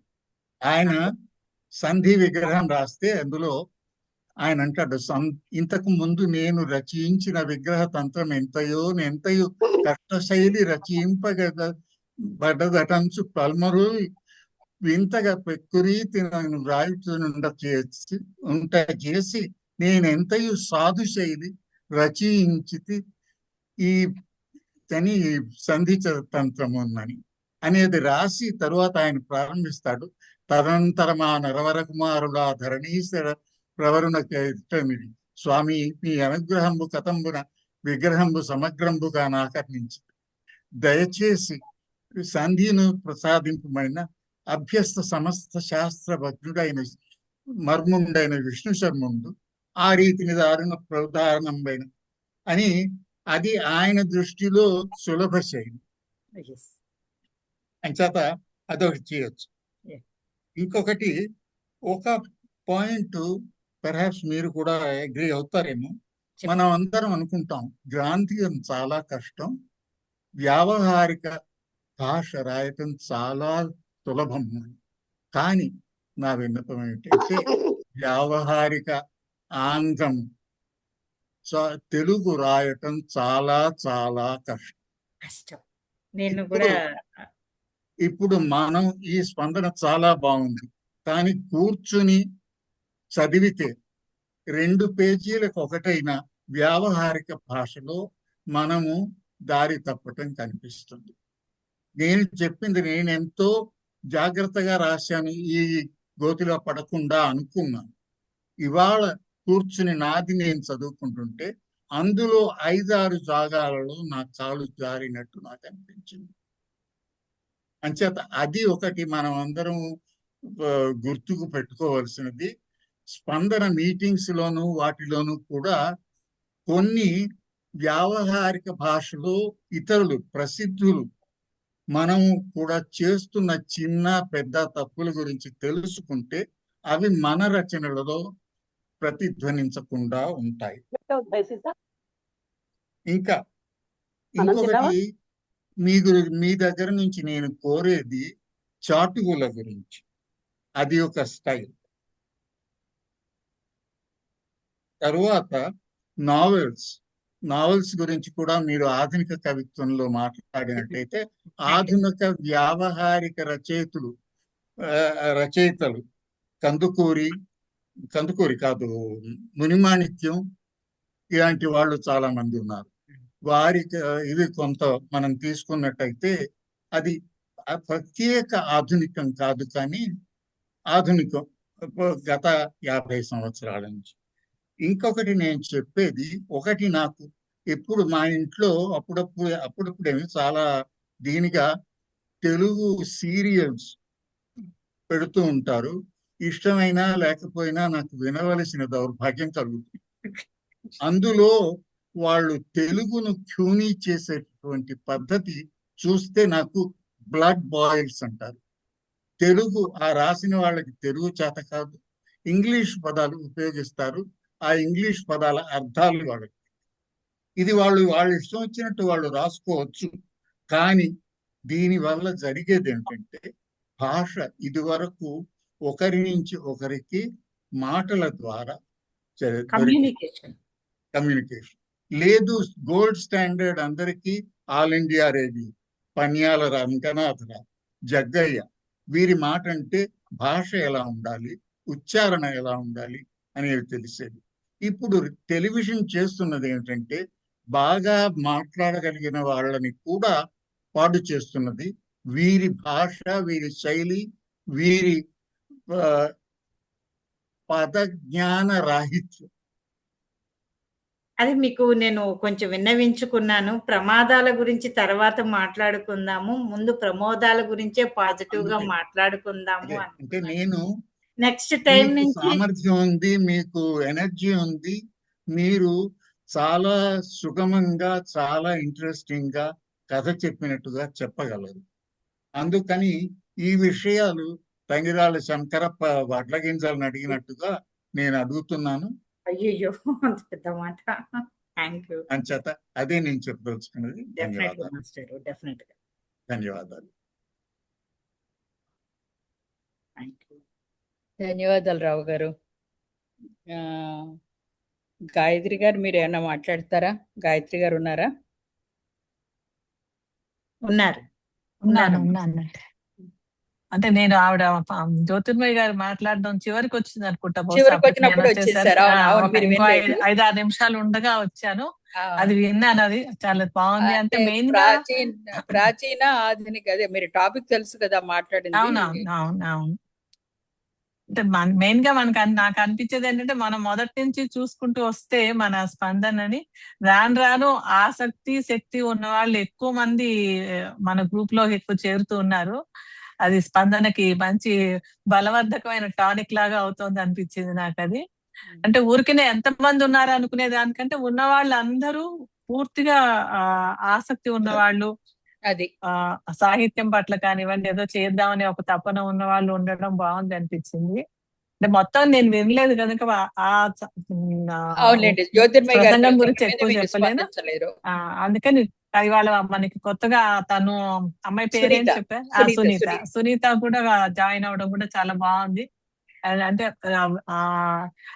వివిధ రంగాల్లో ఆసక్తి ఉన్న వాళ్ళందరూ వస్తే మనకు కూడా వాళ్ళ ద్వారా కొంత నాలెడ్జ్ అది పెరగడానికి బాగుంటుంది అనిపిస్తుంది. అది మనకు అదృష్టవశాత్తు ఏమిటంటే అందరూ కూడా చాలా కమిటెడ్ గా తెలుగు సాహిత్యం మీద ఎక్కువ చూసే సభ్యులు. ఇప్పుడు పద్మజా జంగల్ చూడండి, ఆవిడ కెమికల్ సైన్స్ బ్యాక్గ్రౌండ్ లో ఉన్నా కూడా తెలుగు సాహిత్యం మీద ఆవిడకి ఎక్కువ గజల్స్ అవి. అలాగే సునీత్ కూడా ఇప్పుడు ఆవిడ MBA చేసి బిజినెస్ మేనేజ్మెంట్ లో వర్క్ స్పేస్ లో రీసెర్చ్ చేస్తున్నా, తెలుగు సాహిత్యం మీద కృషి చేస్తున్నారు.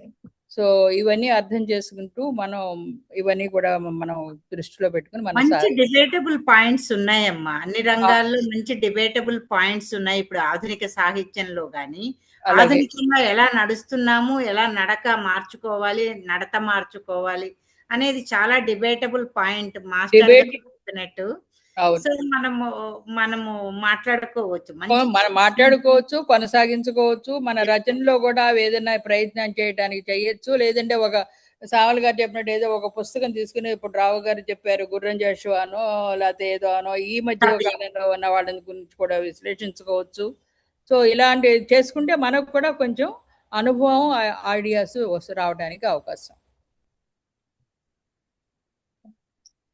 ధన్యవాదాలండి. గాయత్రి గారు ఇంకేమన్నా చెప్పదలుచుకున్నారా? లేదు అదే అంటే శ్యామల గారు అన్న పాయింట్ కూడా ఒకటి మనం తీసుకోవాల్సినది. లేటెస్ట్ గా వస్తున్న మార్పులు, లేటెస్ట్ గా రాస్తున్న వాళ్ళ గురించి కూడా మనం చర్చించుకుంటూ తప్పకుండా ఆ టాపిక్ ఒక మీటింగ్ పెట్టుకుంటే మనకు భావం వల్ల నేను దాన్ని కంటిన్యూ చేయలేకపోయాను. మీరని కాదు, ఇన్ జనరల్ స్పందనలో ఆ విషయం గురించి కూడా తీసుకోవాలి అన్నదాన్ని. అవకాశం నాకు ఇస్తే డెఫినెట్లీ అదే మీరు ఏకీభవించినందుకు థ్యాంక్స్ గాయత్రి గారు. నేను అంటున్నది అది ఒకటే అనమాట. ఇప్పుడు ఏంటంటే ప్రాచీన కవులు చాలా బాగా రాశారు. వాళ్ళ లెవెల్లో వాళ్ళు తప్ప ఇంకెవరు లేరు అసలు నిజం చెప్పాలి అంటే. కానీ ఇప్పుడు వస్తున్న వాళ్ళలో కూడా చాలా బాగా రాస్తున్న వాళ్ళు కూడా వాళ్ళని కూడా మనం ఒక 25-30 సంవత్సరాలుగా చూస్తే పుస్తకాలు చాలా మంది రైటర్స్ చాలా చక్కటి సబ్జెక్టులు తీసుకు రాస్తున్న వాళ్ళు ఉన్నారు. అలాంటి వాళ్ళని వరకు మీరు ఏదైనా డిస్కషన్ పెట్టండి, బాగుంటుంది. తప్పకుండా తప్పకుండా. ప్రజల్లోకి తీసుకెళ్లాల్సిన బాధ్యత మన మీద ఉంది. పద్మజ చెంగల్వాల్ గారు, మీరు మాట్లాడతారా ఏదన్నా?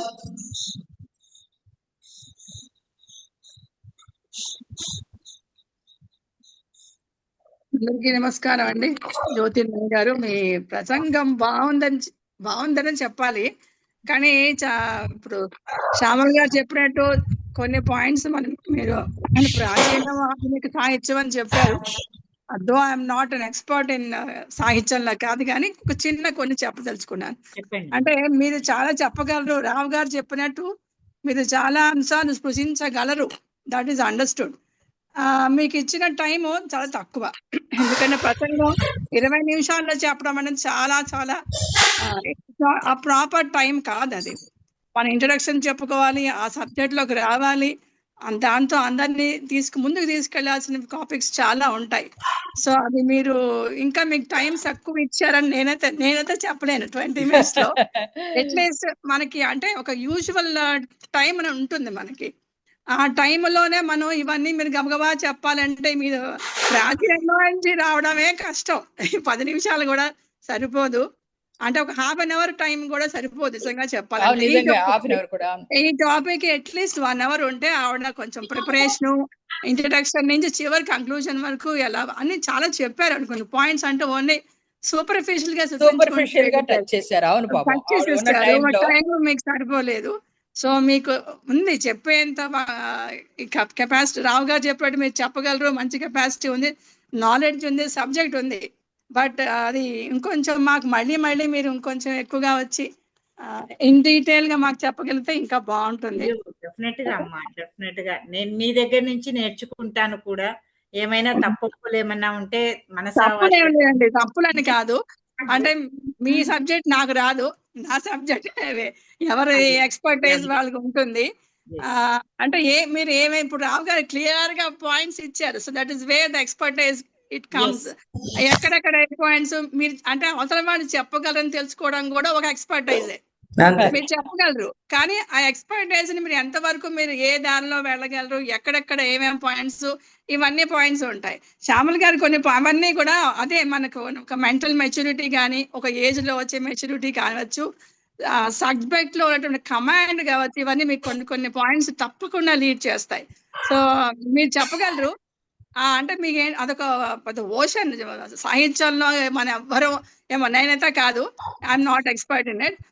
అందులో ఆ సముద్రంలోంచి ఒక నీటి పొట్టులో కూడా మనం చెప్పలేము. మీరు ఒక చెంబు ఆయన చెప్పిన ఇందాక ఆవిడ తీసుకెళ్ళం అన్నట్టు ఇంకొంచెం అంటే మేము ఇందాక ఆవిడ చెప్పారు, ఇంద్ర గారు ఇంకా ఏం చెప్తారని మమ్మల్ని ఉత్సుకత రేకించారు. పద్మజ గారు, రావు గారు అన్నట్టుగాను ఆధునిక సాహిత్యం అంటే మళ్ళీ మనకి భావకవిత్వంలో తీసుకుంటే అన్ని ఉన్నాయి అసలు. రాయపురం సుబ్బారావు గారు, లలిత, తృణకంకణం, స్నేహలతాదేవి, దేవులపల్లి గారిది కృష్ణపక్షం, ఊర్వశి, ప్రవాసం, కన్నీరు, ఇంకా ఒక్కరు తీసుకుంటే చాలు వీటిలో విశ్వనాథ గారిది, నండూరు సుబ్బారావు గారి ఎగిపాటలు. మీరు ఆధునిక కవిత్వం, ప్రాచీన కవిత్వం అంటే అనుకున్నాను. అబ్బూరి రామకృష్ణారావు గారి నది సుందరి, చాలా ఉన్నాయి. సో మీరు బాగుంది, మీరు అంటే పరిచయం చేసే సబ్జెక్ట్ బాగుంది. మీరు పెద్దవాళ్ళు చెప్పారు చాలా విషయాలు. I'm not much into it. ఆ లైన్స్ లో మీరు ఇంకొంచెం మళ్ళీ మీరు రండి. స్పందనలో మేము అందరం రెడీ టు ఏం చెప్తారా, ఎంత చెప్తారా అని వినడానికి వచ్చాను. ఇవాళ నాకు కూడా 3 to 4 ఇంకో మీటింగ్ ఉంది. ఆ మీటింగ్ డుమ్మా కొట్టి మరి వచ్చి కూర్చున్నాను. ఎందుకంటే మనకు తెలియని సబ్జెక్ట్స్ చాలా ఉంటాయండి. నాకు తెలిసింది నాది వేరు, మీకు తెలిసింది నాకు రాదు. సో అందరిలో ఉన్నటువంటి ఎక్స్పీరియన్స్ కానీ, ఎక్స్పర్టైజ్ కానీ మనం తెలుసుకోవాల్సినది కూడా చాలా ఉంటుంది. సో అది తెలుసుకోవాలనుకున్న దాంతోనే స్పందనలో అందుకని ఉండడం. ఎందుకంటే ఇంతమంది ఎక్స్పర్టైజ్, ఇంతమంది పెద్దవాళ్ళ ముందు మనం వినడం కూడా ఒక గొప్ప అవకాశం మనకి. సో అవకాశం మీకు ఇంద్ర గారు కల్పించారు. మీరు మళ్ళీ ఇంకొకసారి గైడ్ లైన్స్ తీసుకోండి. రావు గారు బ్రహ్మాండంగా చెప్పారు. That is where the expertise is much needed. అది తీసుకుని ఆ లైన్స్ లో మీరు చెప్పండి. We're ready to hear. Okay అండి, థ్యాంక్ యూ సో మచ్. ధన్యవాదాలండి. థ్యాంక్స్ పద్మజ గారు. రమణమూర్తి గారు మీరు ఏదైనా చెప్తారా 2 నిమిషాలు? చెప్తానండి. ఆ, ఇప్పుడు ఆవిడ ప్రసంగించిన అంశం బాగుంది. అంటే ప్రాచీన కవిత్వం, ఆధునిక కవిత్వం, ఈ 2 విషయాలకి వస్తే నేను ఆవిడ చెప్పిందంతా విన్నాను.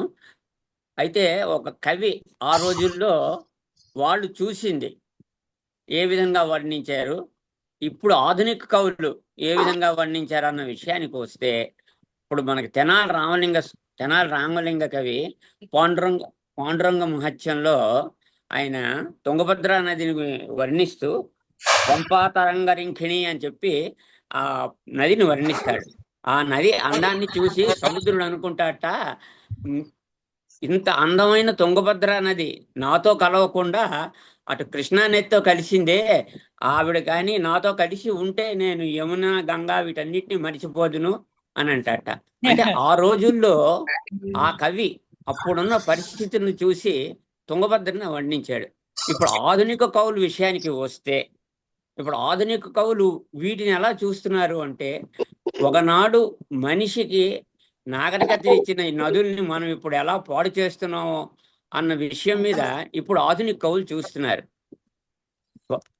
బాలశౌరి అని మనకి ఒక బాల సుధాకర్ మౌళి అన్నతను, అతనికి సాహిత్య అకాడమీ వారు యువ సాహిత్య పురస్కారం ఇచ్చారు.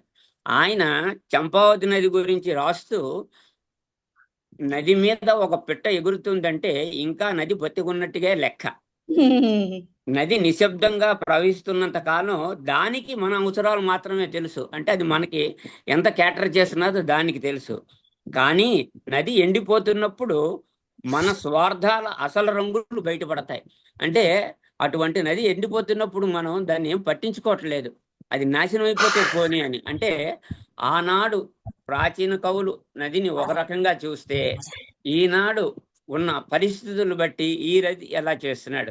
అలాగా ఆవిడ చెప్పినట్టుగా గురజాడ అప్పారావు గారు ఆ రోజుల్లో స్త్రీ సమస్యల గురించి ఏ విధంగా చూసి రాశారు, ఈ రోజుల్లో స్త్రీ సమస్యలకు ఉన్నవి ఏమిటి, ఈ స్త్రీ అనే వాళ్ళకి జరుగుతున్న హెరాస్మెంట్ ఏమిటి, అలాగా సాహిత్యంలో కూడా అటు మార్పులు వస్తున్నాయి, ఇటు మార్పులు వస్తున్నాయి.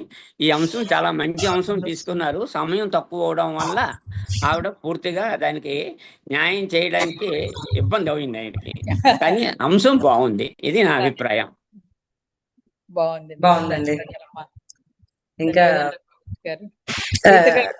మహాలక్ష్మి గారు ఉన్నారు. సీత గారు, మహాలక్ష్మి గారు చెప్పే ముందర జ్యోతిర్మయ్య గారు మీరు అనుమతిస్తే మేము, ఇఫ్ యూఆర్ ఇంట్రెస్టెడ్, స్పందనలో మీరు కూడా జాయిన్ అవుతారా? తర్వాత నిర్భాగ్యం, మహద్భాగ్యం. సరే, జాయిన్ చేస్తా. అరే భలే, చాలా సంతోషం అండి. మా కుటుంబంలో ఇప్పుడు మేమేదో మిమ్మల్ని ఏదో ఇది మాట్లాడండి అది మాట్లాడండి అని వీటి మీదే ఒక వర్క్ షాప్ లాగా పెట్టుకోవచ్చు చక్కగా. ప్రతి వారం మన గురువారం అంశాలుగా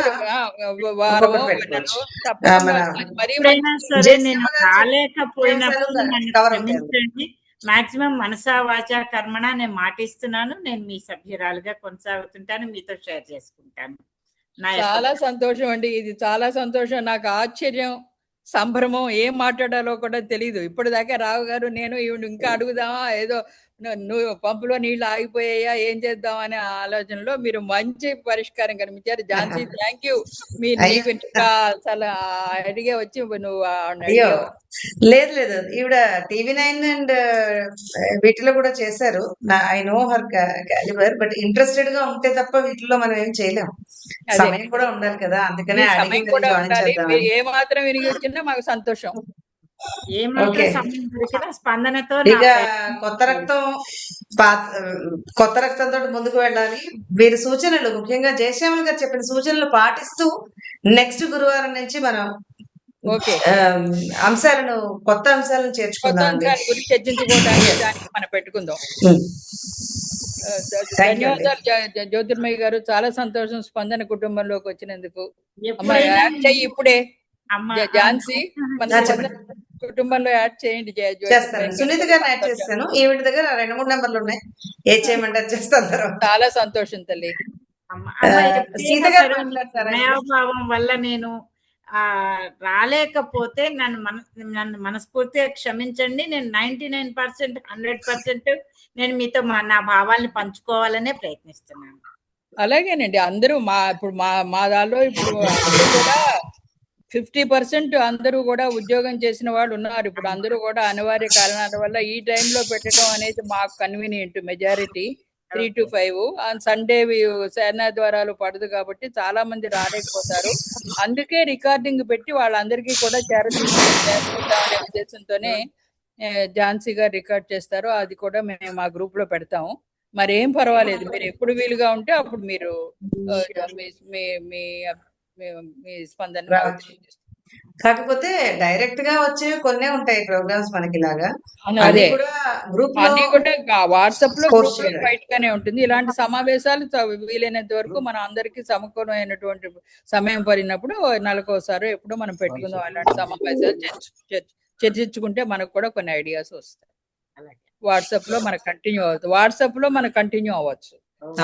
అది క్వైట్ అంటే దానికి ప్రత్యక్షంగా అవసరం ఏం లేదు. ప్రత్యక్షంగా అవసరం లేదు. మీరు చెబితే మేము ఏదో హోంవర్క్ లాగా చేసి మళ్ళీ ఫీడ్బ్యాక్ మంగళవారం ఇస్తూ ఉంటాం వాట్సాప్. ఓకే అండి, మనం అనుకున్న సమయానికే చక్కగా సభ జరుగుతోంది. సీత గారి అభిప్రాయం తెలుసుకుందాం. సీత గారు, నెక్స్ట్ మహాలక్ష్మి గారు ఏమన్నా చెప్తే. నేను ప్రస్తుతం జూలైలో చేస్తున్న దానికి ఇప్పుడు మాట్లాడిన టాపిక్ కి రెండింటికి చాలా సంబంధం ఉంది. అందువల్ల నేను చాలా ఇంట్రెస్ట్ గా దాన్ని విన్నాను. అదే కాకుండా సాహిత్య విమర్శ అనేది నేను ఒక సబ్జెక్టుగా నేను నేర్చుకున్నాను. దానికి మెయిన్ గా కావాల్సింది ఏమిటంటే ప్రాచీన సాహిత్యం, నవీన సాహిత్యం రెండిటికి కంపారిజన్ నేర్చుకుంటాం మేము అక్కడ. అయితే మెయిన్ గా అక్కడ కంపారిజన్ ఎందుకు కుదరట్లేదు మీరు చెప్పిన దానిలో అంటే, పాత రోజుల్లో వాళ్ళు ఎవరైనా కూడా ధర్మం అనేది ఎప్పుడు ఒకటిగానే ఉంటుంది. కానీ వాళ్ళు చెప్పదలుచుకున్న విషయాలన్నీ వాళ్ళు ఎక్కువగా రాజధర్మాన్ని దృష్టిలో పెట్టుకుని చెప్పారు. రాజులు ఎలా ధర్మబద్ధంగా పాలించాలి అంటే, రాజు ధర్మం పాటిస్తే ప్రజలందరూ ధర్మాన్ని పాటిస్తారు అనే భావం వాళ్ళకు ఉండేది. దాన్నే వాళ్ళు చెప్పడానికి ప్రయత్నం చేశారు. ఇక్కడ ఆధునిక సాహిత్యానికి వచ్చేటప్పటికి మనం ఆ సాహిత్య పునరుజ్జీవనంలో మనం ప్రజలే రాజులు అనే భావం వచ్చినప్పుడు ప్రజలకి అందరు ప్రజలకి అన్ని విలువలు ఉండాల్సి వస్తుంది. ఆ విలువల్ని వాళ్ళకి కనిపించేటట్టుగా చేయడం అనేది కొంత కష్టమైన విషయం. ఎందుకంటే డెమోక్రసీలో అది చాలా కష్టం కాబట్టి దాన్ని సాహిత్యం ప్రతిఫలించడానికి కొంత టైం పడుతుందని నేను అనుకుంటాను. అందువల్ల ఆధునిక సాహిత్యంలో ఎప్పుడూ కూడా ఆ లోటు కనిపిస్తూ ఉంటుంది. అంతేగాని ప్రాచీన సాహిత్యంలో అది ఒక రకంగా చెప్పాలంటే, ఇప్పుడు డేటా కలెక్షన్ అయిన తర్వాత టెక్నికల్ పాయింట్లో ఆలోచిస్తే దాన్ని చేసిన తర్వాత కలెక్ట్ చేసిన డేటాని మళ్ళీ అనలైజ్ చేస్తారు. చేసేసిన తర్వాత మనం ప్రాచీన సాహిత్యాన్ని చూస్తున్నాం. అదే ఇప్పుడు డేటా కలెక్షన్ చేసుకోవడమే కష్టం ఆధునిక సాహిత్యానికి. దాన్ని అనలైజ్ చేయడం ఇంకా కొంచెం కష్టం అవుతుంది. అందుకనే కదా ఏ గతి రచయింతిరేని సమకాలము వారులు మెచ్చరేసుమా అని ఒక ప్రాచీన కవి చెప్పారు. అలాగే ఆధునిక కవిత్వంలో కూడా మెచ్చనంటావిక మెచ్చకుంటే మించిపోయనే అని గురజాడు వారు అన్నారు. మెయిన్ గా ఆ రెండిటికి మధ్య ఉన్న తేడా ఏమిటంటే కొంత టైం పడుతుంది. దాన్ని బట్టి మనం ఆ విలువలు మారని విలువలు ఎప్పుడు మారవు. మారే విలువలు కాలంతో పాటు మారిపోతూ ఉంటాయి. రెండింటిని సమన్వయం చేసుకోవడంలోనే మనకి సాహిత్య విమర్శ అనేది చాలా అవసరం అవుతుంది. అది నేను నేర్చుకున్నది. దాని గురించే చెప్పడానికి ప్రయత్నం చేశాను నేను. అవును, ఈ వారం విన్నారా, ఇప్పుడు జరుగుతోంది ప్రస్తుతం. అవును, ఇప్పుడు జ్యోతిర్మయి గారు కూడా అదే పాయింట్ ని చెప్పదలుచుకున్నారు కాబట్టి అది నాకు సపోర్ట్ చేస్తోందని నేను అనుకుంటున్నాను. ఆవిడ్ని మనస్ఫూర్తిగా దానికి అభినందిస్తున్నాను. ధన్యవాదాలండి. సరస్వతుల విజయలక్ష్మి గారు ఉన్నారా? ఉన్నారండి. మాట్లాడతారా? ఆవిడ చాలా వీడియోలో ఉన్నారు. ఆవిడ అన్మ్యూట్ చేసుకోవాలి. పిలవండి, ఎవరండి ఆవిడ పిలుస్తున్నారు. విజయలక్ష్మి గారు ఉన్నారా? ఉన్నారు, కానీ ఆవిడకి అన్మ్యూట్ చేయడానికి ఎవరైనా ఉన్నారో లేదో అక్కడ. సో ఈ లోపల మహాలక్ష్మి గారు మాట్లాడతారు. నమస్కారం అండి జ్యోతిర్మయ్య గారు. నమస్తే అమ్మ. మీరు ఎంత తేలికైన భాషలో చెప్పారంటే, అరటిపండు ఒలిచేసి ఇలా చేతికి ఇస్తే మళ్ళీ దాన్ని నవలక్కర్లేదనమాట, అలా మింగి ఇదిగా చెప్పారు. నాకు చాలా నచ్చింది. అందులో గుర్రం జాషువా గురించి చెప్పారు కదా, ఫిర్దౌసి, గబ్బిలం వీళ్ళు. ఫస్ట్ పద్య సౌరభాలు ఇంట్రడ్యూస్ చేసినప్పుడు నా వంతు వచ్చినప్పుడు నేను గుర్రం జాషువా గారి పద్యమే రాశాను. నేను నాకు పెద్దగా ఏం తెలియదు. ఝాన్సీని సేంద్రి గారు నన్ను వేలు బట్టి అక్షరాలు దిద్దిచ్చి తెలుగులో ఇలా నిలబెట్టారనమాట. లేకపోతే నాకు తెలుగు అంతగా రాదు. నేను హిందీలోనే చదివా అనమాట. సెకండ్ లాంగ్వేజ్ అంతా కూడా ఎంఏ చదివింది. ఈరోజు ఇంద్రి గారు మెయిన్ గా ఇది ఇలాగే ఉండాలి, ఇది ఇలాగే ఉండాలంటే ఇది ఇలాగే ఉండాలి అని ఈరోజు తెలుగులో పట్టు సంపాదించింది ఇంద్రి గారి వల్ల. నిజంగా నాకు ఈరోజు చాలా నచ్చింది. మీకు కూడా ఆ కృషి చేశారు మీరు. అది స్పందన ప్రతిస్పందన రెండు ఉన్నాయి. ప్రోత్సాహం ఉన్నా మీ కృషి కూడా ఉంది. ఎన్నిసార్లు కరెక్షన్స్ ఇచ్చినా మహాలక్ష్మి గారు చక్కగా వాటిని ఇంక్లూడ్ చేసి చాలా ఇంప్రూవ్ అయ్యారు. మీ కృషి కూడా మీతో పాటు ప్రోత్సాహం చేసిన మీ కృషి ప్రశంసనీయం అక్కడ. అదే నేను 6 నెలలు అయింది మా క్లాస్కి వెళ్ళి. ఈ 6 నెలల్లో నువ్వు కొద్ది రోజులు ఏమి ముట్టుకోలేదు, కానీ ఇప్పుడు నిజంగా ఈ తెలుగు మీదే కూర్చుని ఇదే చూసుకుంటూ ఉంటాను. దేనికి ఏది రాయాలి, ఏది చదవాలి అని. ఏదో మా ఉడతా భక్తి కొంతమంది అయినా రుచి చూస్తున్నారు, సంతోషిస్తున్నారు అని వినేందుకు నాకు చాలా సంతోషంగా ఉంది. ఈరోజు జ్యోతిర్మయ్య గారితో పరిచయం చాలా బాగుంది. ధన్యవాదాలండి. విజయలక్ష్మి గారు, మీరు అన్మ్యూట్ చేసుకోలేకపోయారు. ఉన్నారా అమ్మా? విజయలక్ష్మి గారు ఒకసారి మీ మోహన్ వీడియో ఉంటే తీసుకురా. వీడియో ఉంది, ఎక్కడ ఉన్నారంటే సైన్ చేస్తారా? వచ్చారు. కనిపిస్తున్నానా? నా మాట వినిపిస్తుందా? బ్రహ్మాండంగా. నేను మీ అందరూ చేతులు తిరిగిన రచయిత్రులు, ఎంతో విజ్ఞానం అది ఉన్నవాళ్ళు. నేను సామాన్యురాలు. మీ సాహిత్యం ఇవన్నీ నాకు అంటే ఏంటో నా పూర్వజన్మ సుకృతం అనుకుంటున్నాను. అందరు రచయిత్రులతో నాకు పరిచయం అది ఏర్పడింది. దానికి నేను చాలా సంతోషిస్తున్నాను. మీరందరూ ఇంతవరకు చెప్పుకున్నారు. నేను ఇది ఇంతవరకు చెప్పే ఇది నా జీవితంలో ఇంక లేదనుకుంటున్నాను అనుకోండి. అయితే నేను చెప్పేది ఏంటంటే, మీరందరూ ఇంత చెప్పారు, కానీ నేను స్పందన గురించి 4 మాటలు చెప్దాం అనుకుంటున్నాను. నాలో స్పందన ఎలా స్పందిస్తున్నదో చెప్దాం అనుకుంటున్నాను. మరి చెప్పండి. అంటే నాకు ఒంట్లో బాగాలేదు, కొంచెం రాసుకొని చెప్తున్నాను. స్పందన ఆవిష్కారం అంటే మాకెంతో ఇష్టం. స్పందన ఇంతై అంతై ఎంతో ఎత్తుకు ఎదుగుతున్నది. ఇంకా ఎదగాలని మా కోరిక. స్పందన పేరు కూడా చక్కగా ఉంది. ఆ పేరే అందరినీ స్పందింపజేస్తున్నది. ప్రేమ, అనురాగం, వాత్సల్యం ఎంతో బాగా తీర్చిదిద్దుతున్నారు అన్ని రకాలుగాను. ప్రార్థనా గీతాలు, కథలు, పద్యాలు, సామెతలు, ఇలా అన్నిటితో కూడా ఎంతో మంచి కొత్త కొత్త విషయాలు ప్రవేశపెడుతున్నారు. స్పందన కొత్త రచయితలందరినీ పరిచయం చేస్తోంది. మంచి వక్తలను పిలిచి ఎన్నో మంచి విషయాలు, జ్ఞానం, విజ్ఞానం కలిగజేస్తున్నారు ఇందిర గారు. ఆమె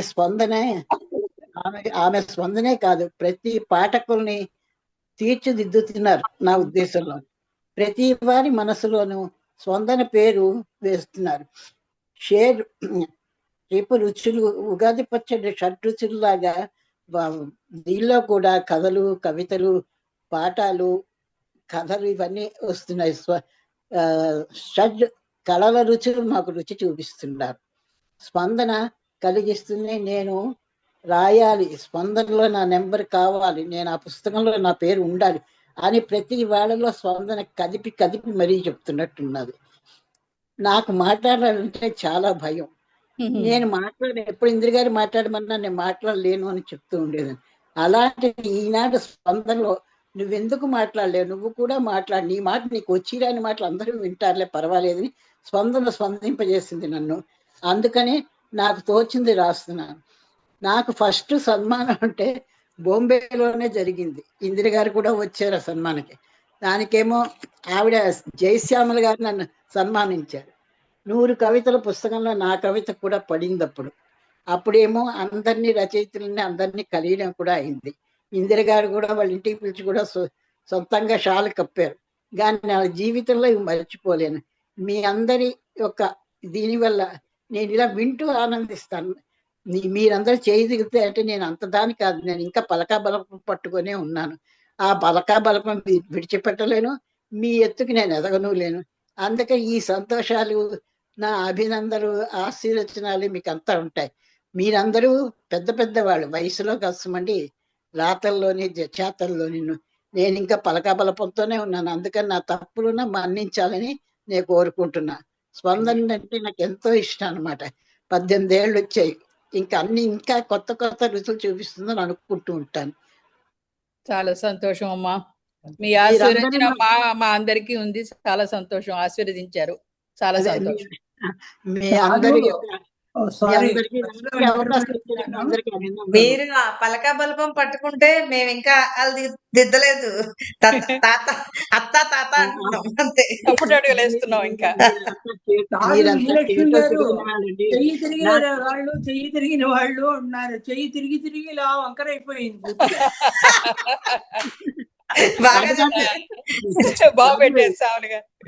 జయశ్యామల గారు నాకు ముందు సన్మానం. మీరంతా పెద్ద పెద్ద వాళ్ళతో నాకు పరిచయం అయింది. ఓనమాల గారు నాకు మీకు మాకంటే పెద్దవారు. తర్వాత ఏమో మీకున్న అనుభవం వాటి ముందు మేము ఎంత అండి అసలు. మీరెలా అంటే మేము పర్వాలేదు. చెప్పాను మిమ్మల్ని వయసులో. నేను హైదరాబాద్ లో కలిసి ఇప్పుడు హైదరాబాద్ లో ఉన్నారా, ఢిల్లీలో ఉన్నారా? ఆవిడ ఢిల్లీలోనే ఉన్నారా? ఇండియాకు రాజధాని ఢిల్లీ. ఢిల్లీకి నా గుండెలో రచయితలు అంతా మీరు. సంతోషం. ధన్యవాదాలు. పద్మ గారు, మీరు రెండు లైన్లు మీరు కూడా చెప్తే మన కార్యక్రమం ముగిద్దాం. ఇంకెవరైనా ఉన్నారా? మిస్ అయ్యా, క్షమించాలి. ఎవరైనా నేను చూసుకోవటంలా పార్టిసిపేట్. వేదిక మీద ఎవరన్నా ఉంటే ప్లీజ్ స్పందించండి. గాయత్రి గారు ఆల్రెడీ స్పందించారు. ఆవిడొక్కరే వీడియో ఆఫ్ చేసుకున్నారు. మిగిలిన వాళ్ళందరూ గాయత్రి గారు మాట్లాడేశారు. పద్మ గారు మాట్లాడితే ఇంకా మన కార్యక్రమం మాట్లాడి ఇంకా నేను కూడా ఉంటాను. సెలవు తీసుకుంటున్నానండి. జ్యోతిర్మయ్య గారు మీతో. నమస్తే అమ్మా. థ్యాంక్ యూ అమ్మా. నమస్కారం అండి. జయశ్యాముడు గారు మంచిదమ్మా. ఓకే అమ్మా జయశ్యాముడు గారు, ధన్యవాదాలు. మళ్ళీ మాట్లాడతాలేండి. తప్పకుండా మనం మాట్లాడుకుందాం. అలాగేనండి. ఓకే అమ్మా, ధన్యవాదాలండి. పద్మ గారు చెప్పండి. జ్యోతిర్మయ్య గారు చెప్పిన టాపిక్ చాలా బాగుంది. అంటే ఆలోచించే విషయం, అది వినిపించలేదు గట్టిగా. మంచి టాపిక్ రేస్ చేశారంటే మనందరిలోనూ ఒక టాపిక్ రేస్ చేసి ఆవిడ కామా పెట్టి వదిలేశారనమాట. మిగతాది మీరు కంటిన్యూ చేయండి అని. మంచి రచయితగా ఉండాల్సిన లక్షణం అనుకుంటా.